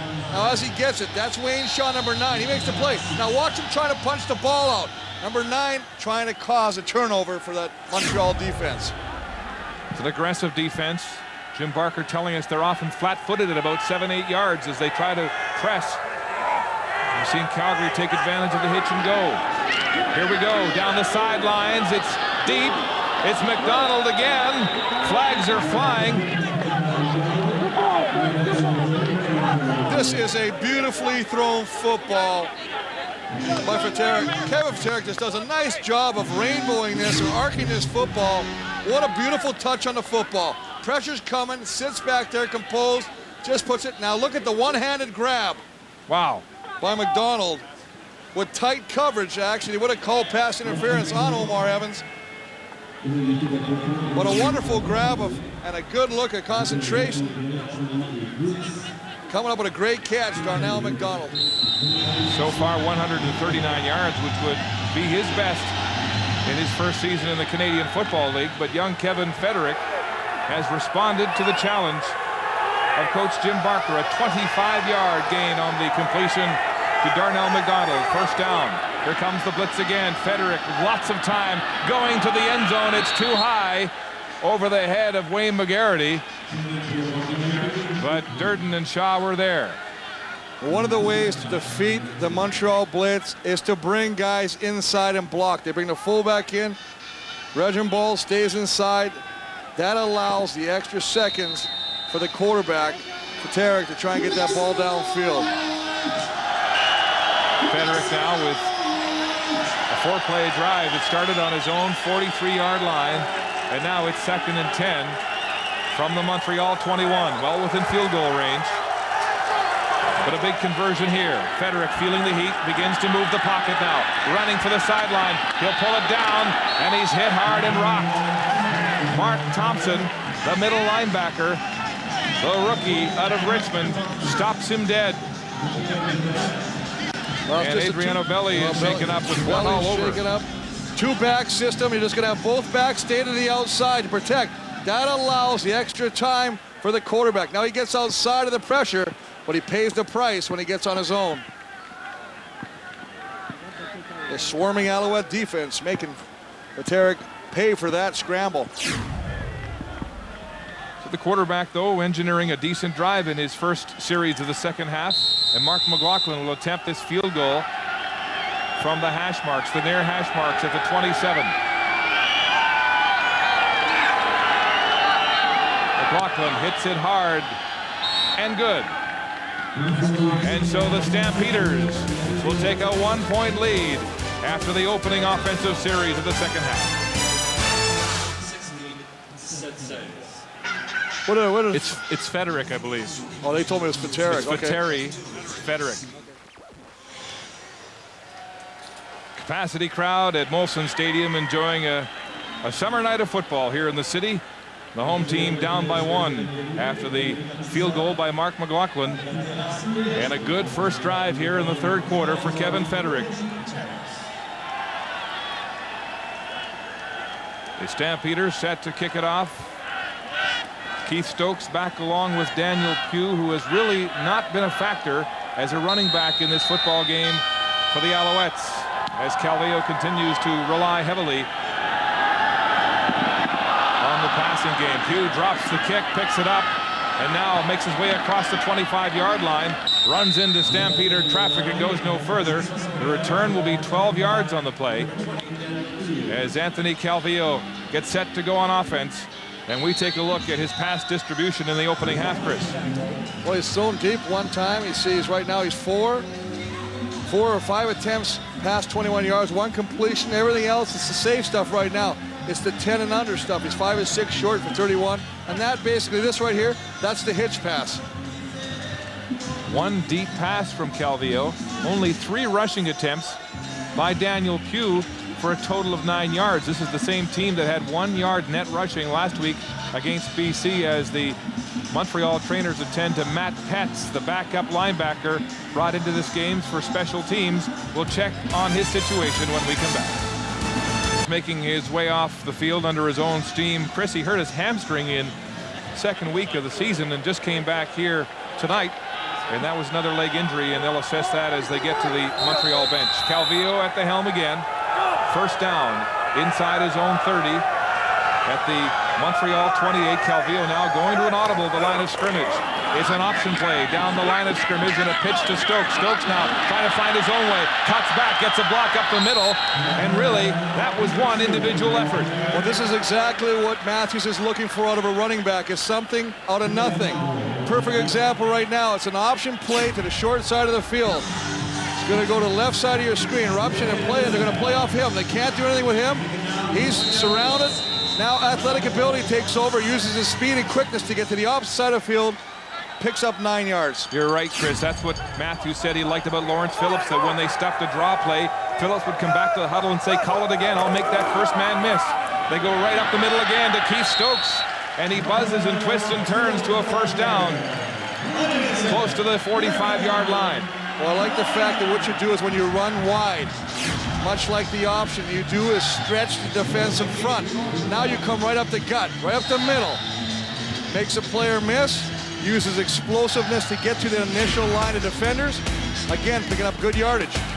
5-yard gain for the second-year man. And a first down.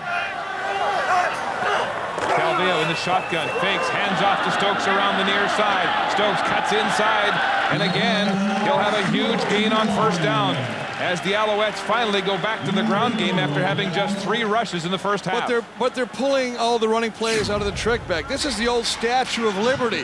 Kind of go up like you're going to throw the football, then hand it back to the running back who comes around the field right now. So what you're trying to do on this play is, as you hold the ball as a quarterback, is you suck all the defenders into you and then allow your running back to get to the outside. And look at the list of running backs the Stampeders have tried since training camp. Keith Stokes make him number 6 as he goes back up the middle and stretches for the first down.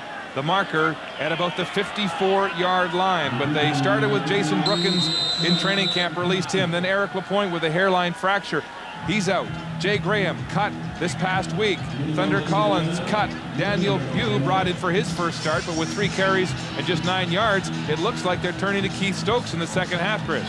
Well, we talked a lot about Daniel Pugh and what he would bring to this offense. It seems like right now the man that's bringing everything to this team, not just offense, is Keith Stokes. Remember, he had the 115-yard electrifying punt return, and now he's doing it running the ball out of the backfield. Stokes with that Alouette record, 115 yards on the missed field goal. And I like the fact what they're doing here, Mark, is they're running the ball. Now, what's that doing is it's causing the linebackers to cheat up to the line of scrimmage. That would allow their passing game to be a little bit more successful, open up a little bit more room for the receivers. Alouettes will gamble, 3rd down, 1 to go at their own 52-yard line. Calvillo up behind his center, Brian Chu, the best in the CFL 1 year ago in that big O-line. Running the clock down to 0, and this will be a time count situation. Was he trying to draw the Stamps offside? It doesn't make any sense to me. I mean, I understand this is not a sign of confidence. You got 3rd and 1. It looks like they're going to go for it, but they go out there, and what they do, and that's exactly what they're trying to do, Mark. They're kind of trying to change the cadence, voice fluctuation by Calvillo, try to draw the defense offside. The defense does a nice job of staying there right where they're supposed to do, watching the football. It doesn't ever get snapped. They never jump. Chris, last week they had 3rd and 2 feet at the BC 45 and didn't go for it. They've had 3 turnovers on 3rd downs this year. What does that tell you about the confidence of this offense? Well, if I'm an offensive lineman, I'm thinking, what, you can't think I can get this for you? And so it's a punt situation on what looked like a gimme. Oh, and nearly blocked. Rochelle was in close. The ball bounces past McGarity. He'll pick it up inside the 25, and there's nowhere to go. A 40-yard punt with the bounce and no return, but there are flags on the play in Montreal. Stampeders up by 1 in a close football game tonight in Montreal. And be sure to check out our CFL on CBC website and tell us who you think played tough today. Vote for your Warrior of the Game at the end of the 3rd quarter. Each week you can decide who's the online Warrior of the Week. First down, Stampeders. Near center field, Federick throwing down the sideline. McDonald diving, and he's got it. We've seen that play 3 or 4 times here tonight, and it continues to click for Calgary. We talked about the situation, the formation. That's the key. There are 5 receivers to the left. That puts the lone receiver, McDonald in this case, one-on-one with Omar Evans. He feels one-on-one, I can beat him, and he's done a great job of it all day. Just go to the one-on-one side. You know it's man coverage, nothing fancy. Throw the ball up, let your receiver go get it. Jim Barker said before the game there are 2 DBs in the Montreal secondary who are tough, not that strong one-on-one. He said you could see a matchup tonight. McDonald and Evans, and that has materialized as McCullough takes the handoff off tackle right. And Kevin Johnson making the tackle as Federick checks his ready list. Well, much has been made about the receiving crew, the height of the Montreal Alouettes, but not a lot of credit has been given to the revamped Calgary Stampeder receiving crew. And I tell you, Darnell McDonald's a player. This guy can go after the ball. He flat out can play football.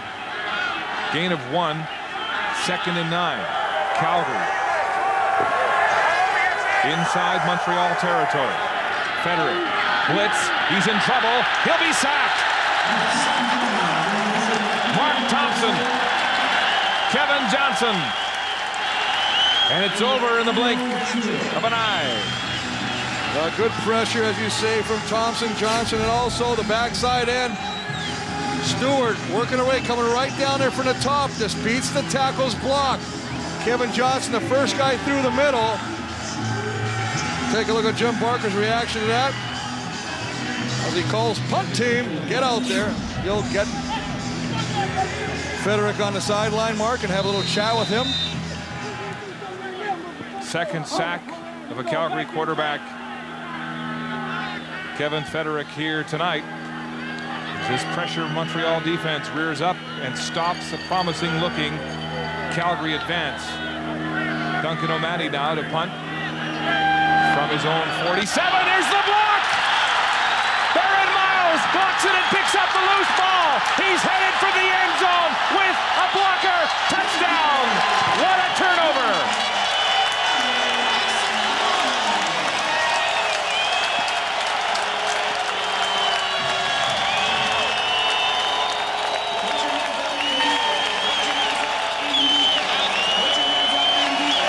Barron Miles Coach Matthews said is the most athletically gifted athlete on his football team. Missed one earlier just by inches. This time, he knows the block point, gets his hands on the ball, gets up, recovers the football. Look at Brian Nugent, 80 to 85.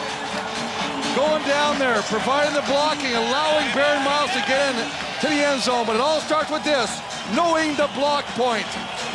This is indeed a craft. But Baron Miles, Chris, coming into this game, feeling some pressure after being beaten by Travis Moore and Leroy Simon for touchdowns in successive weeks. But here he's been terrific with an interception and now a block punt. Picked up the fumble and a touchdown return for 31 yards. This is a guy that blocked 3 last year. You knew he was getting close. He just missed one previously. Let's take another look. You see the kicker right there. O'Malley gets a little bad snap, has to cradle it. That extra second of scooping the ball off the ground allowed Baron Miles the time to get in there to the block point. And then this is what you don't teach. After you block, after you make the block, you pick it up, you ramble in the end zone, and the rest of the team, smart Brian Nugent, 85, going down, making the key block to allow him to get it to the end zone. Now Tavares Bolden, the backup, conducting the interview, it appears, on the Montreal bench as they celebrate, and some of the pressure comes off this veteran. And Duncan O'Malley. Remember something now, that's just special teams. That's special teams. That really has no bearing on coverage abilities on the secondary. Hey, he's got an interception tonight and a touchdown. I think that guy might be the star of the game so far for the Alouettes. Well, that's typical of a guy like you who would take 2 plays and right away we want to hand him the hardware. Duncan O'Malley, on the other hand, has got to feel that pressure and sidestep it.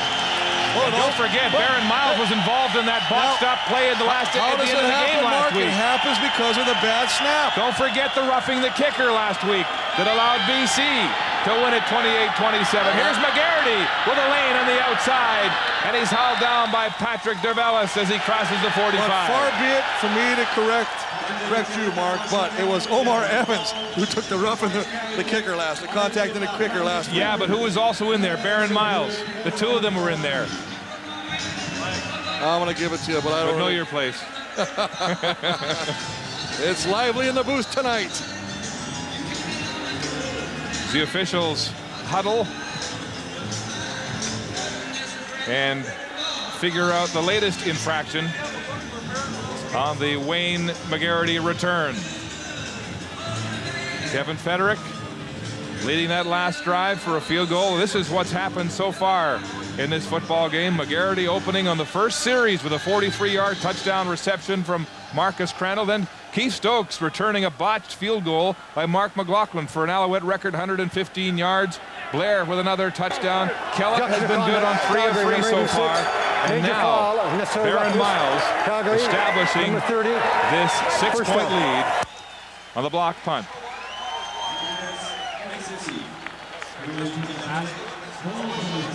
And so the Stampeders have been called for unnecessary roughness. And it was Charles Assman, the backup linebacker, tagged with that infraction. One more look at the block punt on Duncan O'Malley. Baron Miles coming in from the right side, picks it up himself, and with an escort from Brian Nugent, takes it to the end zone, and it's 23-17 Alouettes.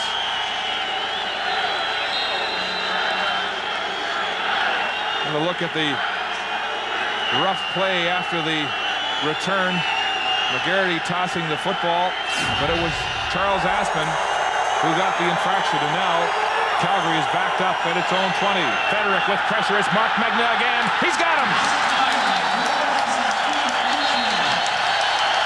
Magna with his 2nd sack of the game. Well, Fred Childress, 1997 most outstanding offensive lineman right here, just gets beat off the line of scrimmage. Magna with the great start. And that's why Fred Childress was complaining, because, you know, that's going to happen all day if you let the defenders get the early jump on me. So it's a big break for Federick. It's 1st and 5 now. Ball spotted at the Calgary 25. Stampeders trying to dig their way out of bad field position. Fans making some noise. McCullough right side. There's nowhere to go as this swarming Alouette defense strings the play out along the line of scrimmage. You know, when you got a back with McCullough's speed and durability and ability to break tackles, and you're going to run what I call a slide run to the short side of the field, that means they're all going to go this way. I always felt like with the back of his tackle or ability to break tackles, take him to the wide side of the football field, give him more room to work. 2nd and 5. Jim Barker's victory offense, goal number 2 inside your own 20. You got to dig it out and get to the 45. With a drive started on the 20. Federic confused, pulls the ball down. He's sacked. And it's Megna making good with his 2nd sack of the football game. They wanted to run the hitch pass to McGarity. You can't do this fake pump. You've got to get rid of the football now.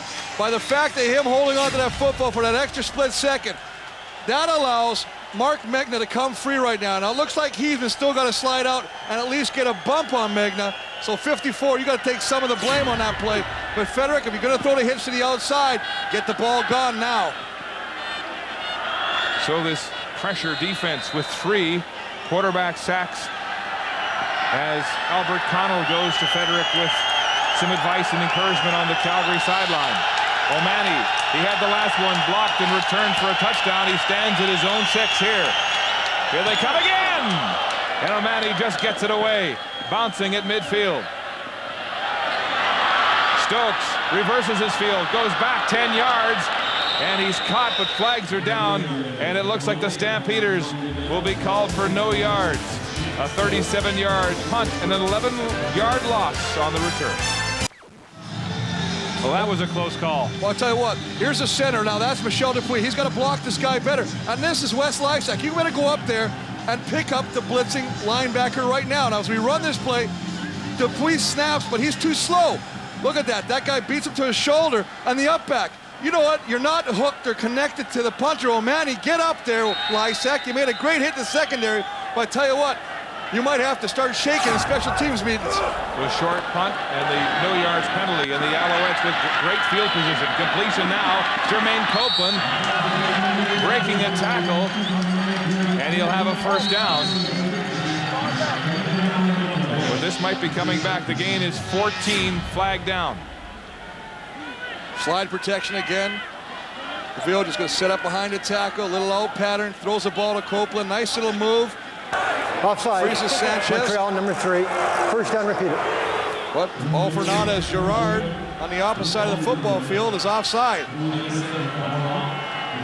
Montreal, who is the most penalized team, and these are the penalties that you have to actually control. Take a look at the receiving battle today. McDonald, Stampeders 7 for 163. Jermaine Copeland 3 for 40. Copeland has had 2 previous outstanding games with 5 touchdowns, as you mentioned earlier, Mark. Copeland having that 14-yard gain wiped out by the offside penalty. So it's 1st and 15. Calvillo throwing across the middle. It's Copeland again. Gets around Malvo. Breaks another tackle. Still going. 1st down yardage and more. Copeland now to the sidelines. And he's finally out of bounds, shy of the 20. But the big play receiver makes another one here tonight. 35 yards. And almost like you had a earpiece to the booth and said, you know what, those are very uncharacteristic numbers for me. Throw me the ball, I'm going to show you what I can do when I catch it. You're just going to come across the middle, little drag route, and then the rest is his own. He beats Lysak with the attempted tackle, breaks tackle, high steps through, picks up additional yards and just goes out of bounds.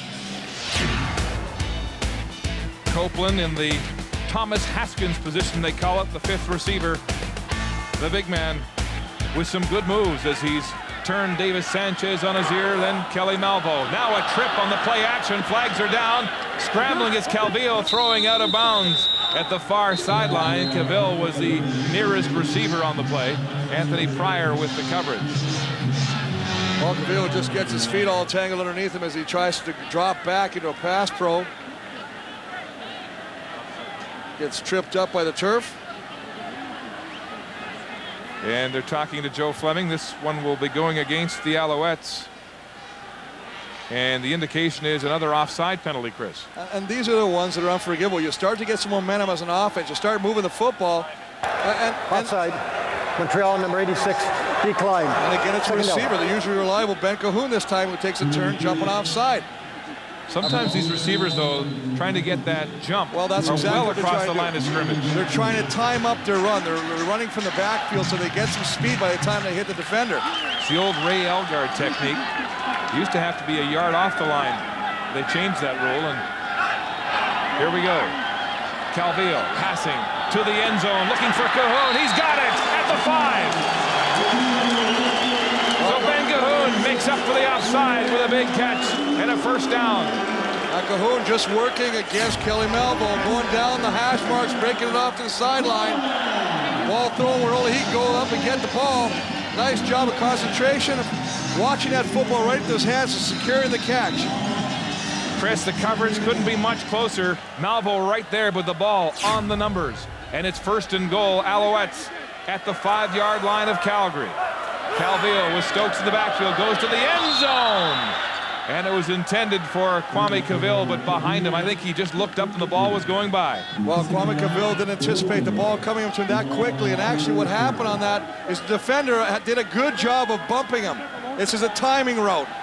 Kwame Cavill is hoping to slant right into the end zone, and the ball's there, but the defender does a nice job of getting his hands on the receiver. That slows it off, disrupts the timing, and the play is incomplete. Alouettes come into the game, Chris, 100% when they're inside the red zone. Here they are, 2nd and goal from the 5 players running everywhere, trying to get off the field, and flags fly before the play gets off. There was disarray on the football field. Well, Calgary's defense trying to make adjustments, get caught with substitutions, and they try and run the player off the field. I think they got caught maybe with too many men on the field.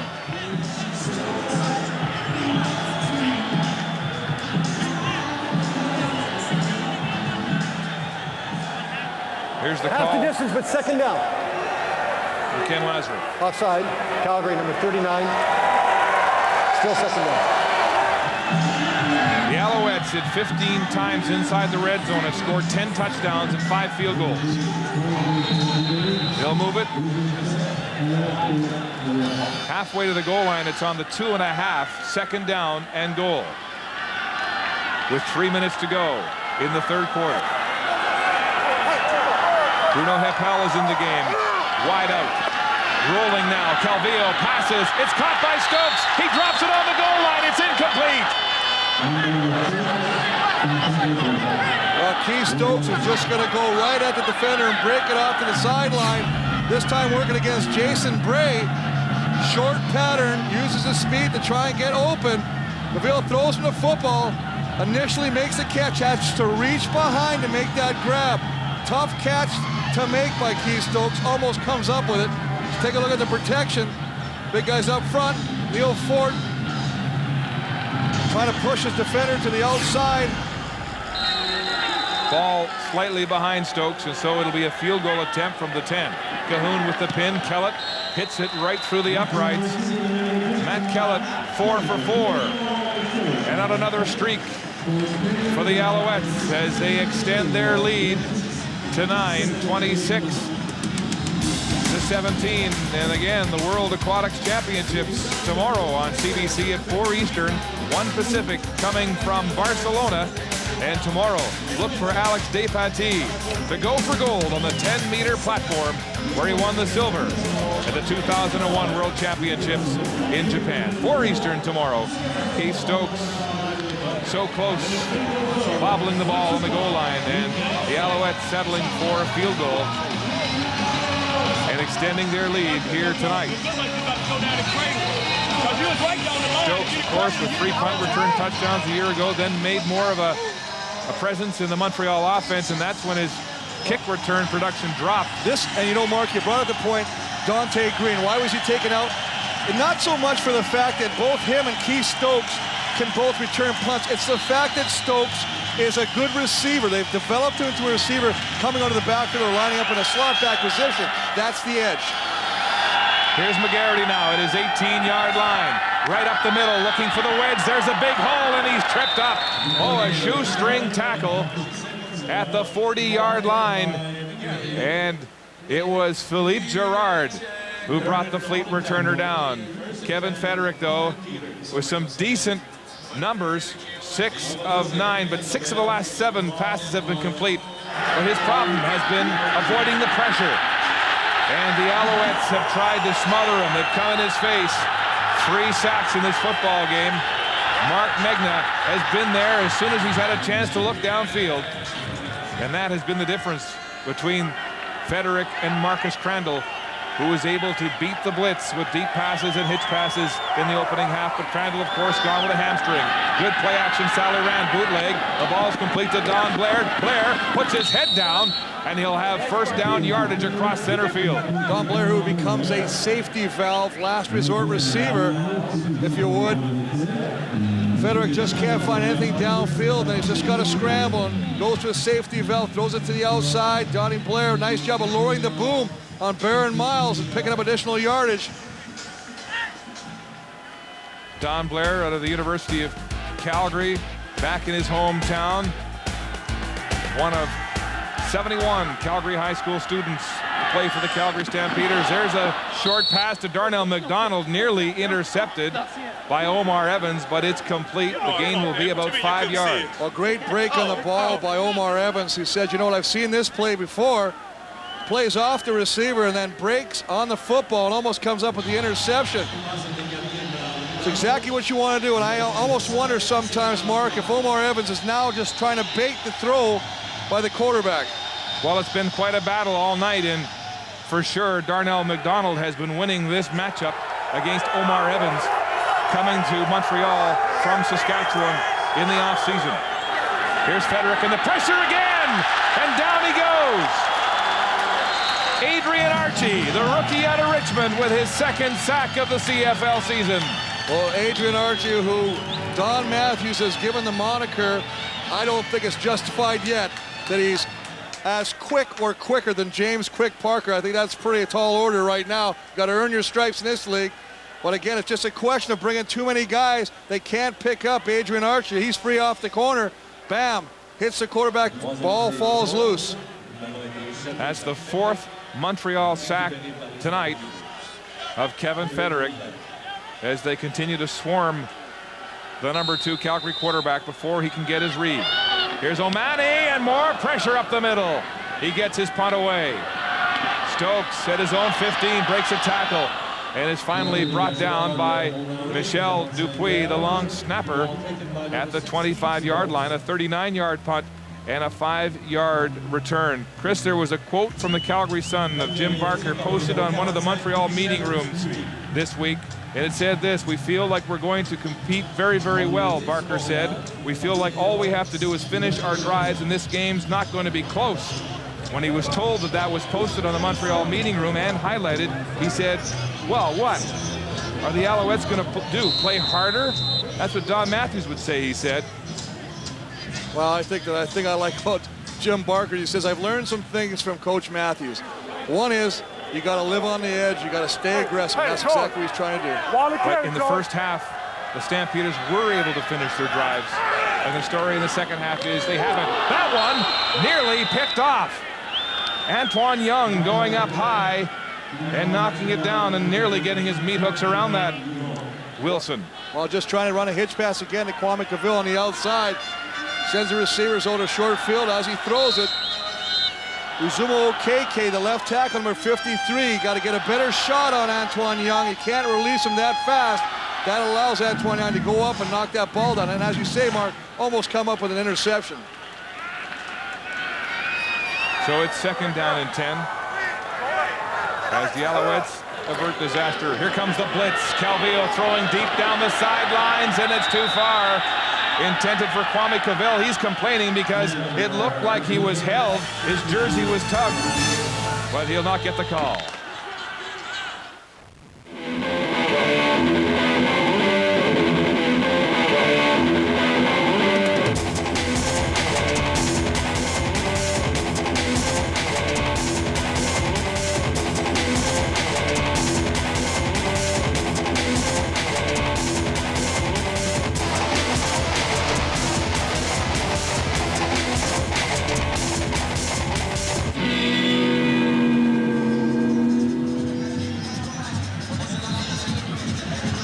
and 10 Montreal, and 1/4 of football to go with the hometown Alouettes leading by 9.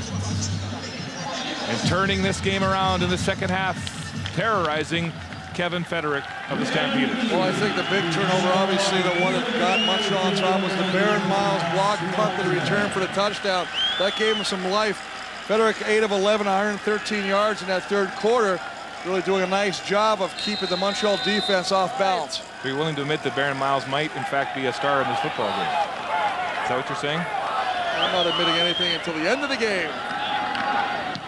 Kellett gets the punt, directing it to the middle of the field. It's Wayne McGarity looking for a block. Reggie Durden right there. And he hog-ties the returner for a 4-yard gain on a 52-yard punt. Well, this old stadium, 80 years young, refurbished this year with a $12 million overhaul. This was the scene back in the glory days of the late 50s, 1958, when Sam the Rifle Echeverry and other greats ruled the gridiron in Montreal. They had a tremendous rivalry in the 50s with Edmonton. Football was at its peak in the 50s in Montreal, and that same feeling has come back again on this new artificial surface. Some new seating, some new press facilities, and a 40th consecutive sellout. That ball tipped and nearly picked off twice. The intended receiver was Andre Arlane. Now trying to get the ball in the triple coverage. Going to keep both backs in, one to the short side, one to the wide side, to give a little bit extra protection. Federick, he throws the ball, and the linebacker comes across, gets a paw to us. Kevin Johnson, who goes up and knocks that ball up in the air. Very lucky it was not intercepted. You have to admire the poise of Federick. Of all the sacks, 4 sacks, that was only his second incompletion of this half. He goes back to the air. Albert Connell wide open, and he'll have a Calgary first down at the 52-yard line. Well, I think when you want to talk about why a young quarterback like Federick does a good job right here, the first thing is when you know you're going to bring pressure, you've got to give him protection.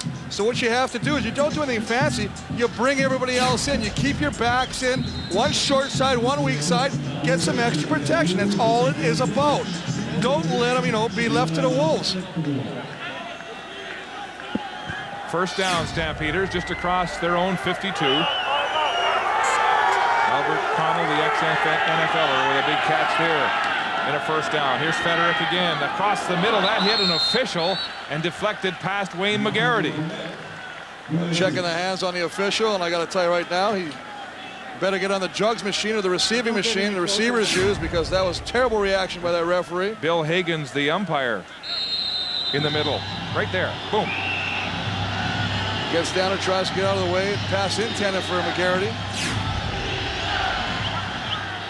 So if the Al defense isn't tough enough, you got to beat the umpire. And it's 2nd and 10. And this usually means the blitz. No, this time Montreal backs off, but there's pressure from the backside. And down he goes again, Anwar Stewart. With the sack, the 5th against Federick. And Stewart's 3rd of the season. Well, Anwar Stewart gets the sack. But what happened? Saladin McCullough is over on this side. Now he's going to come over and pick him up, and he lets him go. You've got to hit him a little bit and release. The lineman tries to chop him. The back has to pick him up and help with him, chip him, then release if the quarterback's in trouble. If you just let him go like that, your quarterback's in for a long afternoon. Anwar Stewart, cut last year by Calgary, came to Montreal and won a Grey Cup. And here he comes back to haunt his old team. O'Mahony gets the punt away, this time without much pressure. Stokes moving, tries to get by Arlane, still on his feet. Finally brought down. Jason Bray with the tackle, with a loss on the play. And Montreal will scrimmage from their 25 when we come back. Rally around Kevin Federick, who has been in battle. As we check in on your game notes, sir. Well, we talked about the red zone production. 16 previous opportunities, only 3 touchdowns. Look at that. That's a plus right there. 1 opportunity, 1 touchdown. That's what you want to do. Defense attack Cavill. 7 completions, all under 10 yards, and he's been sacked once. The way you got to play this football game, keep a quarterback his stature, don't let him get to a rhythm. First down, Montreal, and the play is whistled down before they can get it off. There's Ken Lasrick sorts it out. A little bit of a strap going on there with Lambert and Sheldon Apastuck. Procedure. Procedure. Montreal, number 19, still first down. Let's check and update your game notes for Canadian Tire as far as the Alouettes are concerned. Well, I still think they got to establish the run. Pugh, 9 rushing yards. Stokes, 25 rushing yards. They actually ran Stokes 4 times in a row in the third quarter. He resulted 25 yards. Defense, you got to talk about being aggressive. Points allowed first quarter 14, since only 3.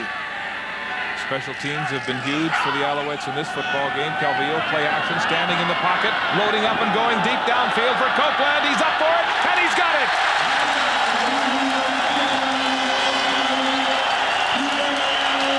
Jermaine Copeland using his size, Chris. Well, the first thing that happens here, Mark, is this play takes a long time to develop. But what does that mean? That means you better have good protection from these guys up front. They do a nice job. But again, you have to have the presence. Look at the quarterback. Steps up, feels it, finds himself some extra space to throw this football.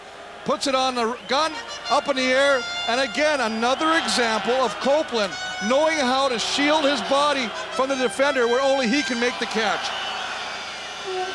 We talked about the size advantage of the Montreal receivers over the smaller Calgary defensive backs, and that jump ball was a good example. And remember, this Calgary defense is number 2 in pass defense. Screen pass. Stokes in a big hole on the outside. Stokes knocked down, and it's Wes Lysak, the rookie safety, with a last-ditch tackle.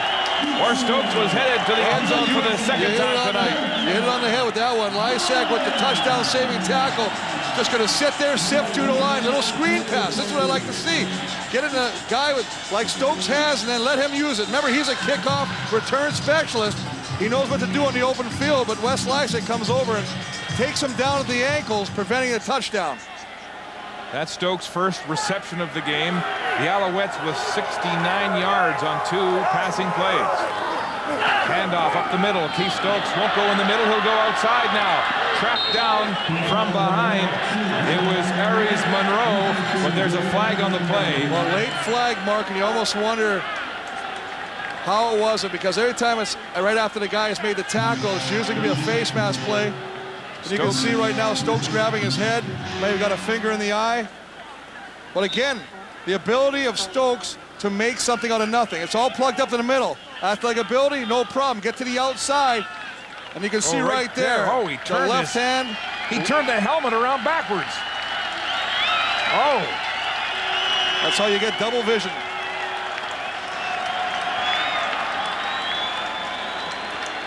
So it is a face mask against Aries Monroe. Aries, of course, the Greek god of war. Well, right, you can see right there. He just pulls it all the way around. The helmet gets pulled right around on his Looks like The Exorcist. Linda Blair. It is first and goal as they move the ball to the 9-yard line of the Stampeders. Calvillo handing off to Daniel Pugh. Pugh puts his head down and runs up the middle for a gain of 3, maybe 4 yards on the play. Well, Pugh with probably his 4th carry of the afternoon. I think he anticipated a lot more touches in a football. Obviously happy just to be playing, but as a guy who's coming in this situation, it really is hard to make an impression on the coaching staff when you're only touching the ball 4 times. He's only got 12 yards rushing on those 4 carries. Well, any back will tell you. You go down to the booth and talk to Millie. You know, Sean Millington will tell you he needs to carry the ball 20 times to be effective. As they continue to assess, looks like the jaw of Stokes after that horrific face mask. Second and goal. Montreal. Calvillo to the end zone, wide open. Touchdown, Ben Cahoon.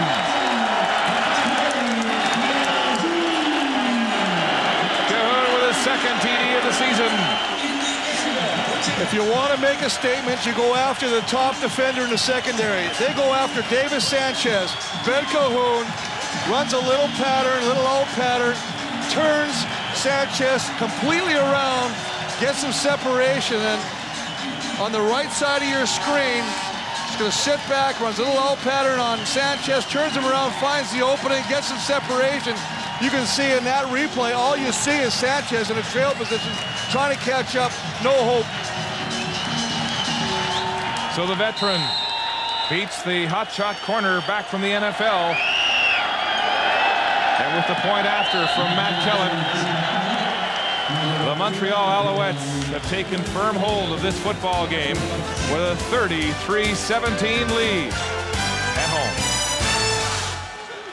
Brigham Young savoring his touchdown catch here in the fourth quarter. Well, I tell you just gotta love this right now. What you have is you have two receivers, and what you're gonna do is you're gonna have a slant.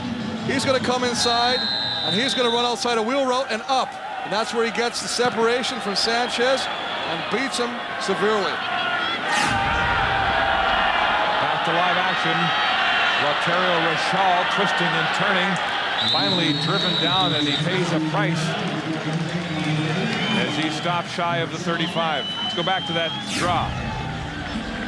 Well, what we're going to do is you're going to have a receiver from the outside come inside. The other receiver is going to run a little out and then up on Sanchez. Here's the guy who's going to beat right there. Take a look as we roll this play. Just a crossing. Wide receiver comes inside. Ben Kuhn goes to the flat, then breaks it up on a wheel route to the back of the end zone, completely fooling David Sanchez. Second half football has been all Montreal in the two games so far this year against Calgary. The Alouettes so far outscoring Calgary 39-5 in the second half. Here's a hitch pass. Saladin McCullough breaks into the secondary and can't get past William Loftus, who finally brings him out of bounds at the 50-yard line. Well, Saladin McCullough makes the play, but Reginbald gets very, very lucky with the block at the point of attack because Scott Reginbald might have been called for a clip. Just going to swing it out to the left side. As he gets to the left side, you can see 21. Now he's on the back of the defender. Very fortunate the flag was not thrown from blocking from behind. The flag never went, so the play stands in a big play by McCullough. It's a 25-yard gain for McCullough in his second game in the CFL. Lawrence Phillips still nursing a broken hand. Hitch pass, that was late developing as McCullough breaking a tackle. He'll have close to another first down. Running through defensive traffic, the XFL star of the championship, LA Extreme, making his presence felt. This was the scene in 2001 in the $1 million game. Jim Barker's offense running roughshod here over San Francisco, and it was McCullough with 160 yards rushing on the day. He got a couple of sniffs from the NFL San Francisco 49ers, but he was waiting for a phone call, and he finally got one from Jim Barker this season in the CFL. 15 rushing yards, 48 through the air. He had 206 1 week ago against the Hamilton defense. And he says he's still rounding back into playing form. He's not very shy either. He says, sometimes I even impress myself. The pass is complete.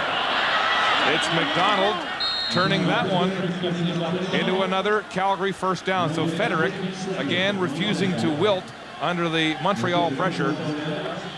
Well, Federic doing a nice job of refusing, as you say, to go down without a fight. Just going to slant in and clear it out by the wide receiver. McDonald's just going to come back inside. Nice job of getting the football. And him, yak yards after the catch.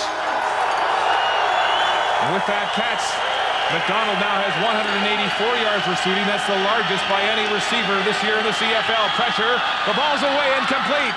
Albert Connell has it and close to another first down. Well, Albert Connell, who we really expected big things out of today, been pretty quiet.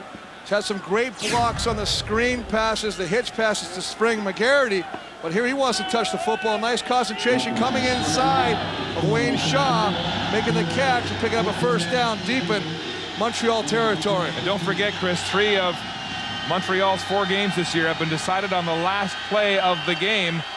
So in fact, as Yogi said, it's never over till it's over. Calgary threatening. Paterick to the end zone. Touchdown, Wayne McGarity, his second of the night. And Calgary answers back. Well, no sooner can you say that. Fact that the games are always close in the CFL and they never settle to the last second of the football game when Federic does a nice job of finding a wide open Wayne McGarity in the back of the end zone. So Jim Barker, refusing to relent, directs his backup quarterback on a tremendous series. Just running a little bit of a corner post, coming back behind the coverage right there, breaks away from the defender. and in front of the dropping linebacker, middle linebacker, Mark Thompson. Wayne McGarity with 2 touchdowns tonight, and the Stampeders will go for the 2-point convert here, trailing by 10. Trying to pull to within 8. Into the end zone, open, touchdown. It's Donnie Blair.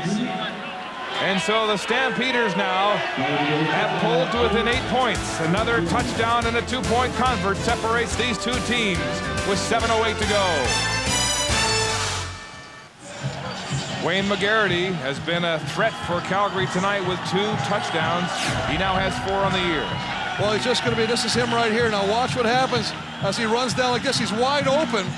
Look at how far this defender is right now. And he gets separation, breaks in the middle. That's just a miscommunication. You can't let a receiver run that free down the field like that.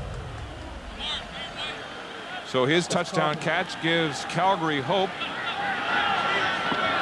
as Keith Stokes returns the kickoff with speed across the 40. Knocked down by his own man. Looked like Philippe Girard collided with him at the 44-yard line.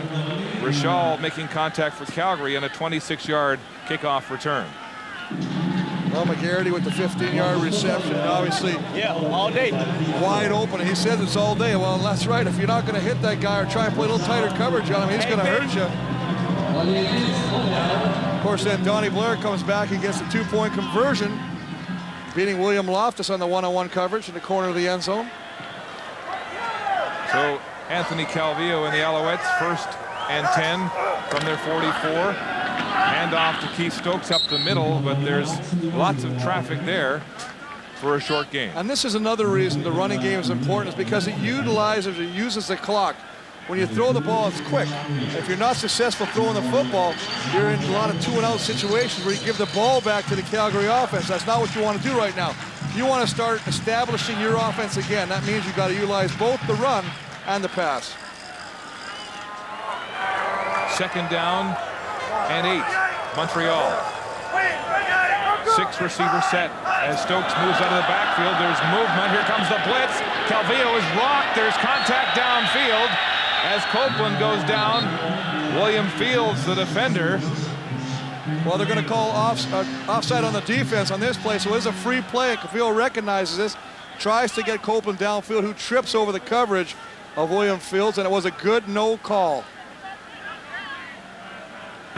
Offside, Calgary, number 51. 2nd down, repeat it. So Alondra Johnson napped for the offside. You can see right there he's offside. Both guys jumped. They crossed the invisible 1-yard barrier. Flag comes quickly out. So it's 2nd and short. About 3 yards to go for the Alouettes. Calvillo will pass. Quick hitch. Calvillo breaks the tackle.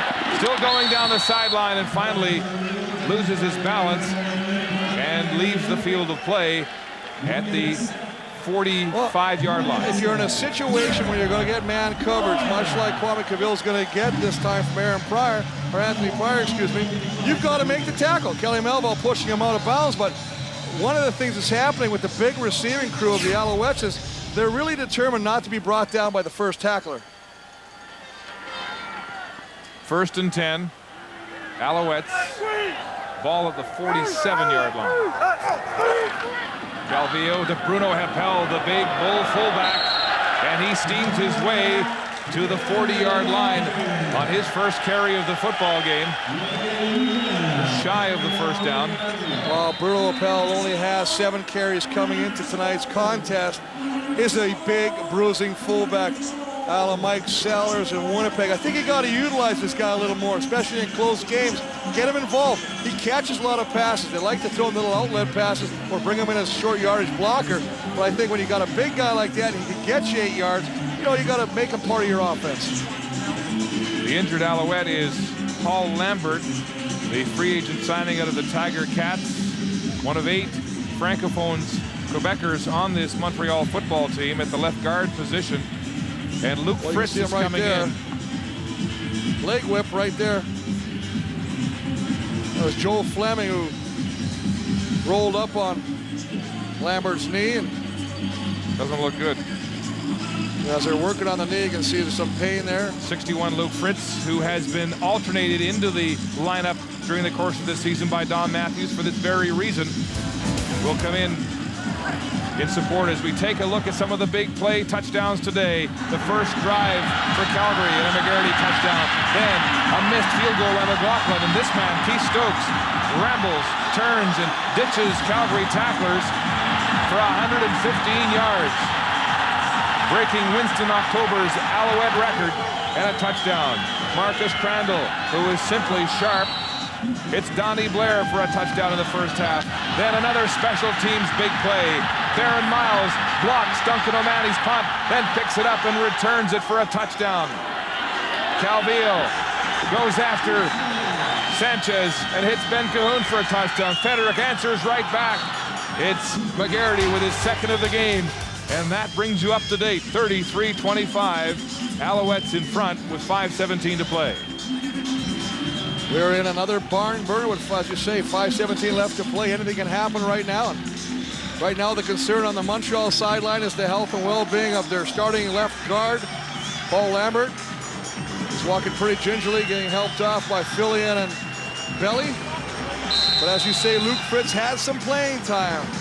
That's one of the reasons they want to get him some real live action, was just in case the situation arose. Yeah, he got a half at guard, a half at tackle as Don Matthews tries to get him acclimated. Here's a chance on a naked bootleg, and Calvillo will slide after attaining the necessary first down yardage.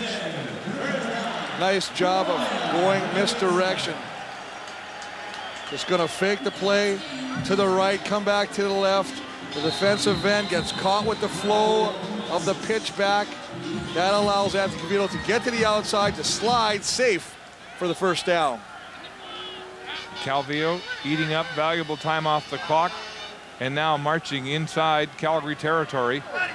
First down, ball on the 36 of the Stampeders. Option play, pitching to Stokes.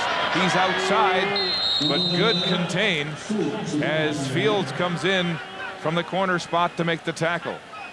But I really like what they're doing, and that's the fact that they're not staying with just throwing the ball downfield. We know they like to stretch the defense vertically, but I think you have to incorporate the running game, whether it be a handoff or the option pitch, much like this case. I think they found their running back, though, Mark. I really like the way Keith Stokes attacks that line of scrimmage. Well, Stokes obviously no worse for the wear after that violent face mask from Monroe. Second down and 8. Shotgun. Here comes the blitz. The ball is tipped and incomplete. It is Monroe, the Greek god of war, with the knockdown. Aries, a little play of mythology by you, Mark. Good job. Aries Monroe, who goes up high, gets the paws up and knocks the ball down. They have an empty backfield. All the receivers out. 6 receivers. He goes high and climbs the ladder and knocks the ball down. Monroe, a free agent last year in Montreal. He played 1 game versus Edmonton, had a sack and 3 special teams tackles, and Jim Barker gladly welcomed him this year into his lineup. Matt Kellett will attempt this field goal from the 41. He hasn't missed here tonight. Hits it hard and true. It's good. 5 for 5, Matt Kellett tonight. Well, matching his opening game heroics against the Stampeders, where he was also 5 for 5, including kicking that winner in overtime to give Montreal the victory. Yes, he's been under some heat here in Montreal. The media wondering who the real Matt Kellett is when he started the season 8 for 8, then missed 4 of 5, but he's responded tonight 5 for 5 as we join Michelle. Thanks a lot, Mark. Terry Baker used to be the kicker for the Montreal Alouettes. What do you think of Matt Kellett's work? Hey, he's doing a great job tonight. Matt's a good kicker. I got a chance to talk to him before the game and just said it was nice to be replaced by a guy that I knew, and I just wished him the best, and he'll have a great career here as long as he wants to play here. What are you missing the most from the game? Not a whole lot. I enjoyed just being here, part of the atmosphere in the stadium, and but as far as missing the game and missing playing, it was time for me, and I enjoy watching, and I'm just glad that I was able to catch a game. All right, Terry Baker, thanks very much. Mark, back to you. Thanks, Michelle. Good to see Terry Baker again, back from Nova Scotia, where he and his wife operate a gift shop And I love the line. He goes, "What did you miss most about, the game?" And I knew he wasn't going to say the camaraderie, the friendships, because nobody hangs out with kickers anywhere. He's a loner. And he's a kicker that's been through the highs and lows of this game when you are a loner, and it's all on you. Oh, absolutely. And I had to make fun of him. A great kicker, great career. Yep. What a way to leave the game with a Grey Cup ring on your finger. Grey Cup champion indeed. 3:20 and counting to go as Federic goes back to work. The southpaw, time in the pocket, gets it away. It's complete to McGarity. But the Alouettes are there quickly to limit the gain to 4, maybe 5 yards on the play. Linebackers getting good depth on their drops. McGarity, who was finding success behind the linebackers, this time has to make the catch inside or in front of the linebackers. They wrap them up quickly, and they only pick up 3 yards. As the clock ticks to 3 minutes, the 3-minute warning is in effect in Montreal. Ooh. Welcome back to Molson Stadium in Montreal. 3 minutes to play, and the Alouettes with an 11-point margin on the Calgary Stampeders. Kevin Federic coming into this football game, replacing the injured Marcus Crandall, and for he and Jim Barker, clock management is so important now as they need to score twice. Darnell McDonald breaking a tackle, busting another one, and finally forced out of bounds near center field. The Stampeders have been in trouble with clock management, Chris. We saw in the game against the Renegades, they had the clock run out at halftime when they were on the 9-yard line, and we saw it again against Hamilton 1 week ago when the clock ran out and they were on the 2-yard line. Well, this actually surprises me because their 2nd and 7 situation, Wayne Shaw playing off the receiver, Darnell McDonald, allowing him space to come down, find the yardage marker, make the catch. You got to be up tighter than that. Federic, hitch pass, oh, dangerous as Omar Evans was in the neighborhood. McCullough is down and winded. Omar Evans read this play before it was even snapped. He just comes right inside the block or attempted block of Albert Connell and just crunches. This is what it sounded like. He's fully exposed too, Chris, with his hands in the air. Well, because he saw that, he cheated, and Omar Evans was looking into the backfield. He sees where the play is coming. Albert Connell, who's attempting to make the block, doesn't realize that Omar Evans has got a step on him. You see, he beats the block of Albert Connell, comes in, and before McGarity can even get his eyes on the football, he's got a helmet right between the 8 and the 6. Connell looked like he was trying to draw Evans deep into the backfield behind the play, but he didn't go for it. And as you mentioned, but I'll tell you what you do right now, you do an out and up. You fake the hitch and you go deep, because I tell you what, Omar Evans is peeking now. That's your first sign that the cornerback is peeking into the backfield. There's another look at it, Chris. Just at the point of impact, and that was a tremendous shot. Oh, that hurt me up here. Saladin McCullough jogging off. It looks like he'll be okay. It is 2nd and 10. Federic pressured now and throws it away. There's a flag on the play. And Don Blair was awfully close to the line at the snap. Now looks like they're going to call a procedure call against the Stampeders. That'll bring on the punt team.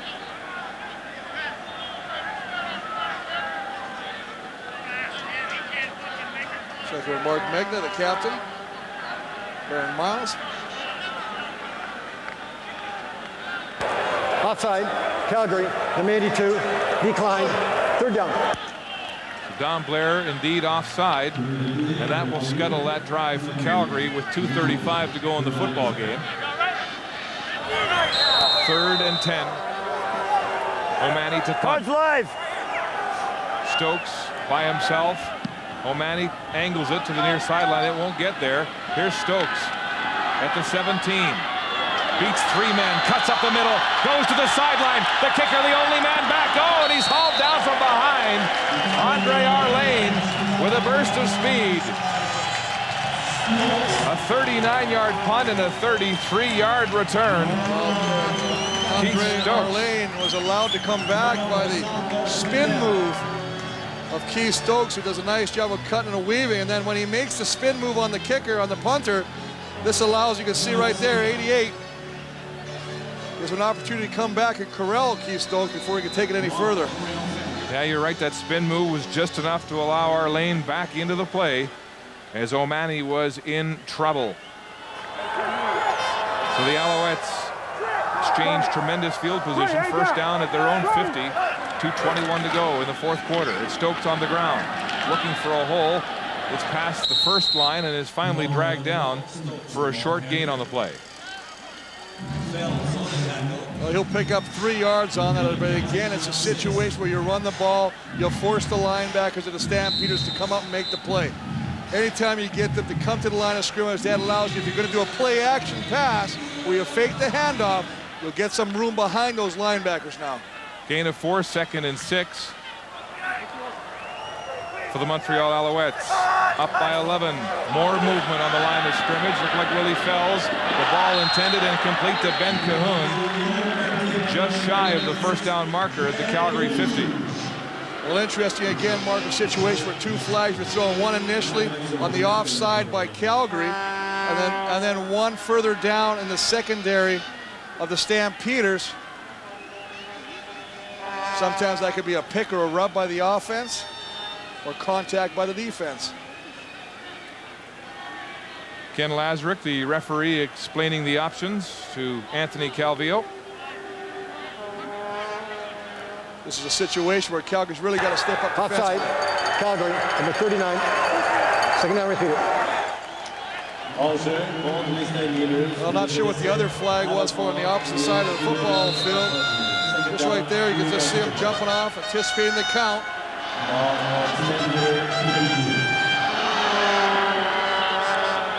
So it'll be second down and about 2 yards to go across the center field stripe. Calvillo on the ground to Stokes again. Stokes pushes his way close to a first down. Got to get to the 50. But clearly Keith Stokes has replaced Daniel Pugh as the running back on this football team in this game. Not really fair to say that Daniel Pugh didn't do his job when he only carried the football 4 times. No, I'm just saying it. I think that he hasn't been replaced. I think Keith Stokes, what I like about him right now is he's got that explosiveness. I mean, this is a guy that's only 5'8", 180 pounds. He's not the biggest man out there. But when you just don't teach certain things in a running back. And one of them that he does have is he's got tremendous leg drive. And that's the thing. He breaks tackles and he keeps his momentum going north-south. Stokes with a 3.8-yard average on 10 carries for 38 yards so far tonight. As the Alouettes continue to search for that ground game that was once the hallmark of this football team's offense. Well, you mentioned some pretty good guys that have played here, and obviously the big 2, obviously, and I'll say the big 1 because Phillips only played 1 year here, but Pringle for all those years, 98, rushing for over 2,000 yards. I mean, and when he couldn't go, Thomas Haskins was equally as threatening out of the backfield. First down across the Calgary 50. 1:49 on the clock. It's Bruno Heppel, and he has stood up at the line of scrimmage.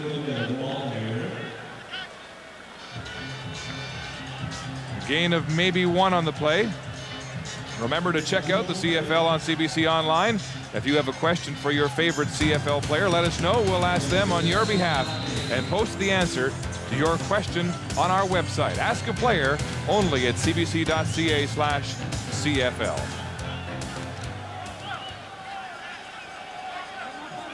Calvillo now with a 2nd and long situation.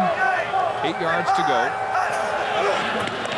Flags are flying. Here comes the pressure. Calvillo gets it away. Copeland with a first down. But a flag on the play. Well, I'm very impressed with a couple 80s. One for Montreal, one for Calgary.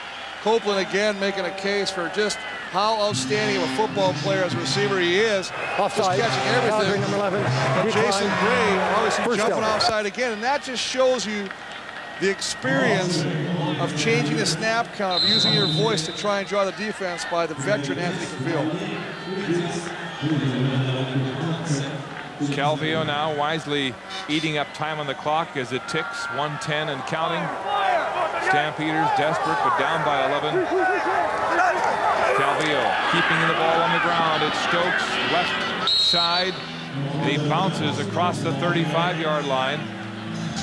The game will be 4 yards in the play. I'll tell you the thing we haven't really talked about, but the other guys that are very happy about running the football, we haven't talked a lot about them today, but it's the offensive line, the Hoggies up front, because right now they can play games with the defense. And that means, what I mean by playing games, Marcus, I can really go down. See, a lot of the defensive linemen, they read the knuckles of the offensive lineman. And if they read run, they sit tight to you because they anticipate you to run block them. That's how you play the games with them. 2nd and 7, Montreal.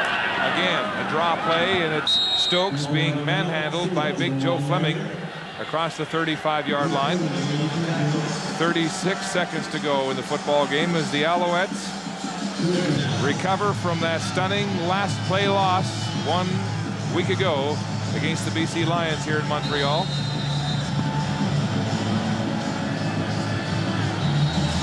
Well, it was an interesting dilemma. You saw Matt Kell was just about to walk on the field marker, attempt a 6th field goal. He's 5 for 5 on the night.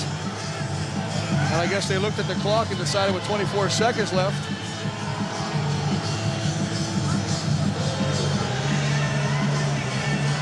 And just about on cue, the international fireworks competition held every summer here in Montreal lights up the sky over the St. Lawrence as the home team holding on to an 11-point lead over the Stampeders with 24 seconds to go at newly renovated Molson Stadium.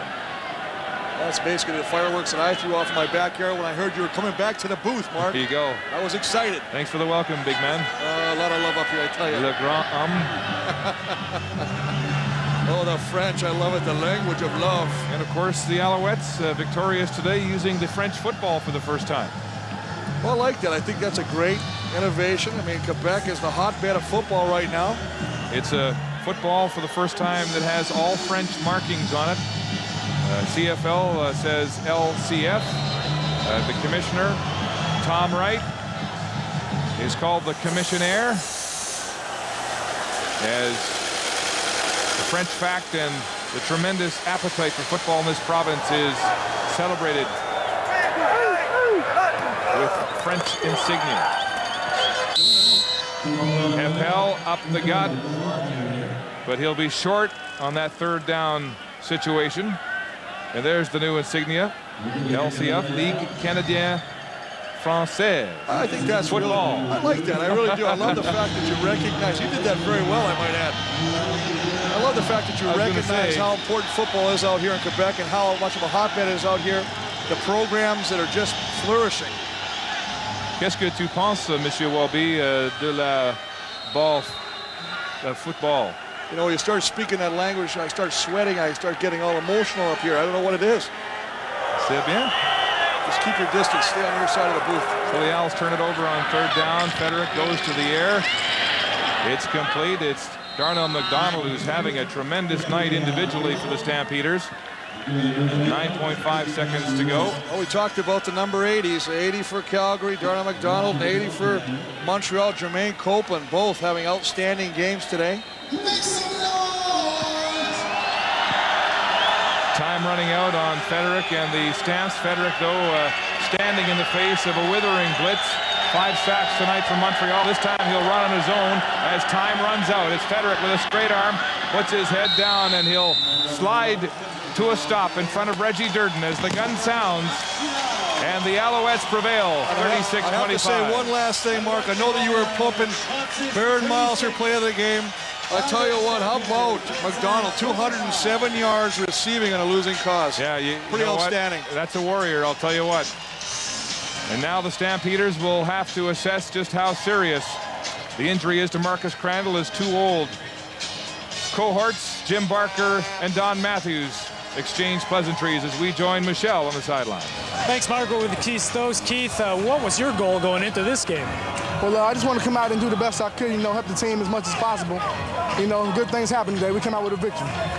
Now, I just want to know, when you set out for this game here, was there, there was some question marks around the running game. How do you feel now? Well, we had a good job today. O-line was blocking good. We ended up getting a couple yards, short in the 1st down, no 1st and longs, and come out there and get things done. Try to get a fast start and get a W. You got quite a few touches. Was that in the game plan right off the start? Well, you know, it's in the game plan, but, you know, never know what's happened. And, you know, it just happened to work out that way today. We performed and came out with a victory. Thanks a lot, Keith. Brian, back to you. Thank you, Michelle. We'll see that punt return by Keith Stokes, plus other highlights. The Stampeders fall to 2-3. The Alouettes go to 4-1, back live in Montreal right after this.